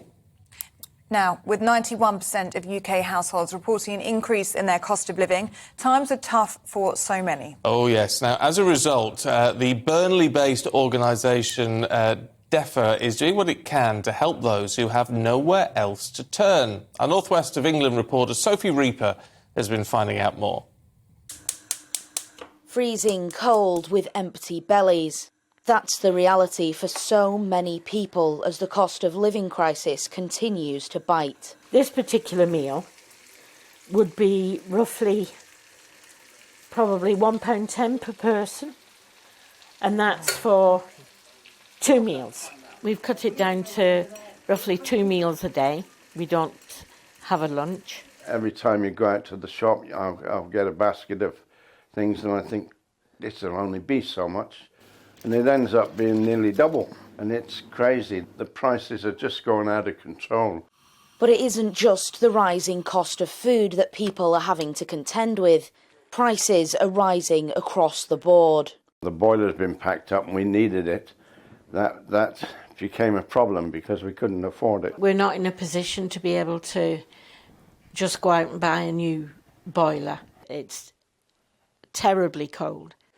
Thankfully, help was at hand for the Hartleys in the form of DEFRA. We are installing a brand new boiler, OK. Established in 2017, DEFRA is a community initiative which supports the elderly and vulnerable. We don't just deliver a service, we deliver a life-saving initiative that puts food on the table, electric and gas in the meters. It delivers heating, hot water. It delivers to the people a lifeline that they need now more than ever. With over 11,000 members, DEFRA doesn't just support its local area of Burnley, it helps people right across the UK. We ask people to apply for help, so they come by, they ring us up or they email us, we'll go and see them. Instead of us having red tape and brick walls and hurdles to dive over all the time, we just have that basic need of getting information off them that's very basic on who they are, and then we put that plan in place. When they began to struggle on their income of just over £1,000 per month between them, Keith and Anne reached out to DEFRA for help. Being without a boiler over the Christmas period would have been extremely cold, and well, it looks like we're going to be in a position to be warm now. He's an absolute angel. Absolute angel. In these incredibly tough times, many people will have no choice but to fall back on the support of others. Fortunately, initiatives like DEFRA are doing what they can to catch them. Sophie Reaper, GB News. It is 9:13. Let's have a look at some of the other main stories for you today. The armed forces could stand in for frontline hospital staff as part of emergency plans to deal with possible strikes over winter. It's as ambulance drivers and paramedics consider joining nurses in their upcoming walkouts. The government says it's working on a range of options with the NHS to manage disruption during industrial action. The government's launching a £1 billion scheme to make middle-income homes more energy efficient, mainly targeted at households that don't get support at the moment. With a fifth of funding being targeted at the most vulnerable, the Business Secretary told us the government wants to help people save money on their bills. billion, which is in addition to a lot more money that's been provided previously, is to allow anyone in any kind of housing, could be private rent, it could be their own home, it could be social housing, to improve the property in order to make sure that it meets those higher standards. And that will save people, quite a lot of money. Over 50 Tory MPs have urged the Prime Minister to change the modern slavery laws in a bid to tackle the migrant crisis. Former Cabinet Ministers say the changes would make it easier for people who believe are bogus asylum seekers to be returned.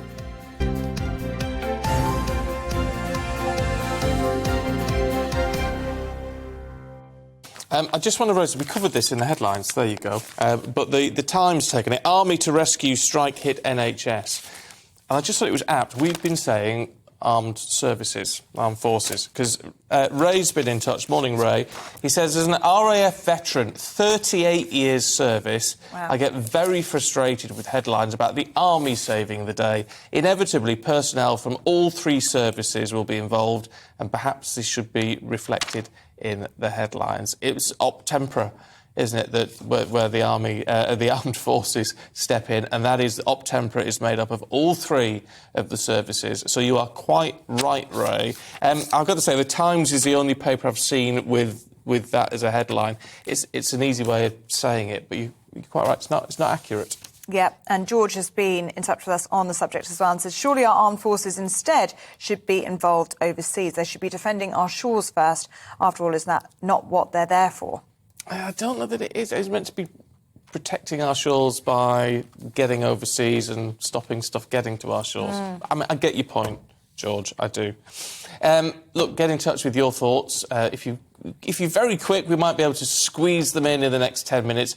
But coming up, we're finding out how Judy Garland's 100th birthday is being marked in London tonight.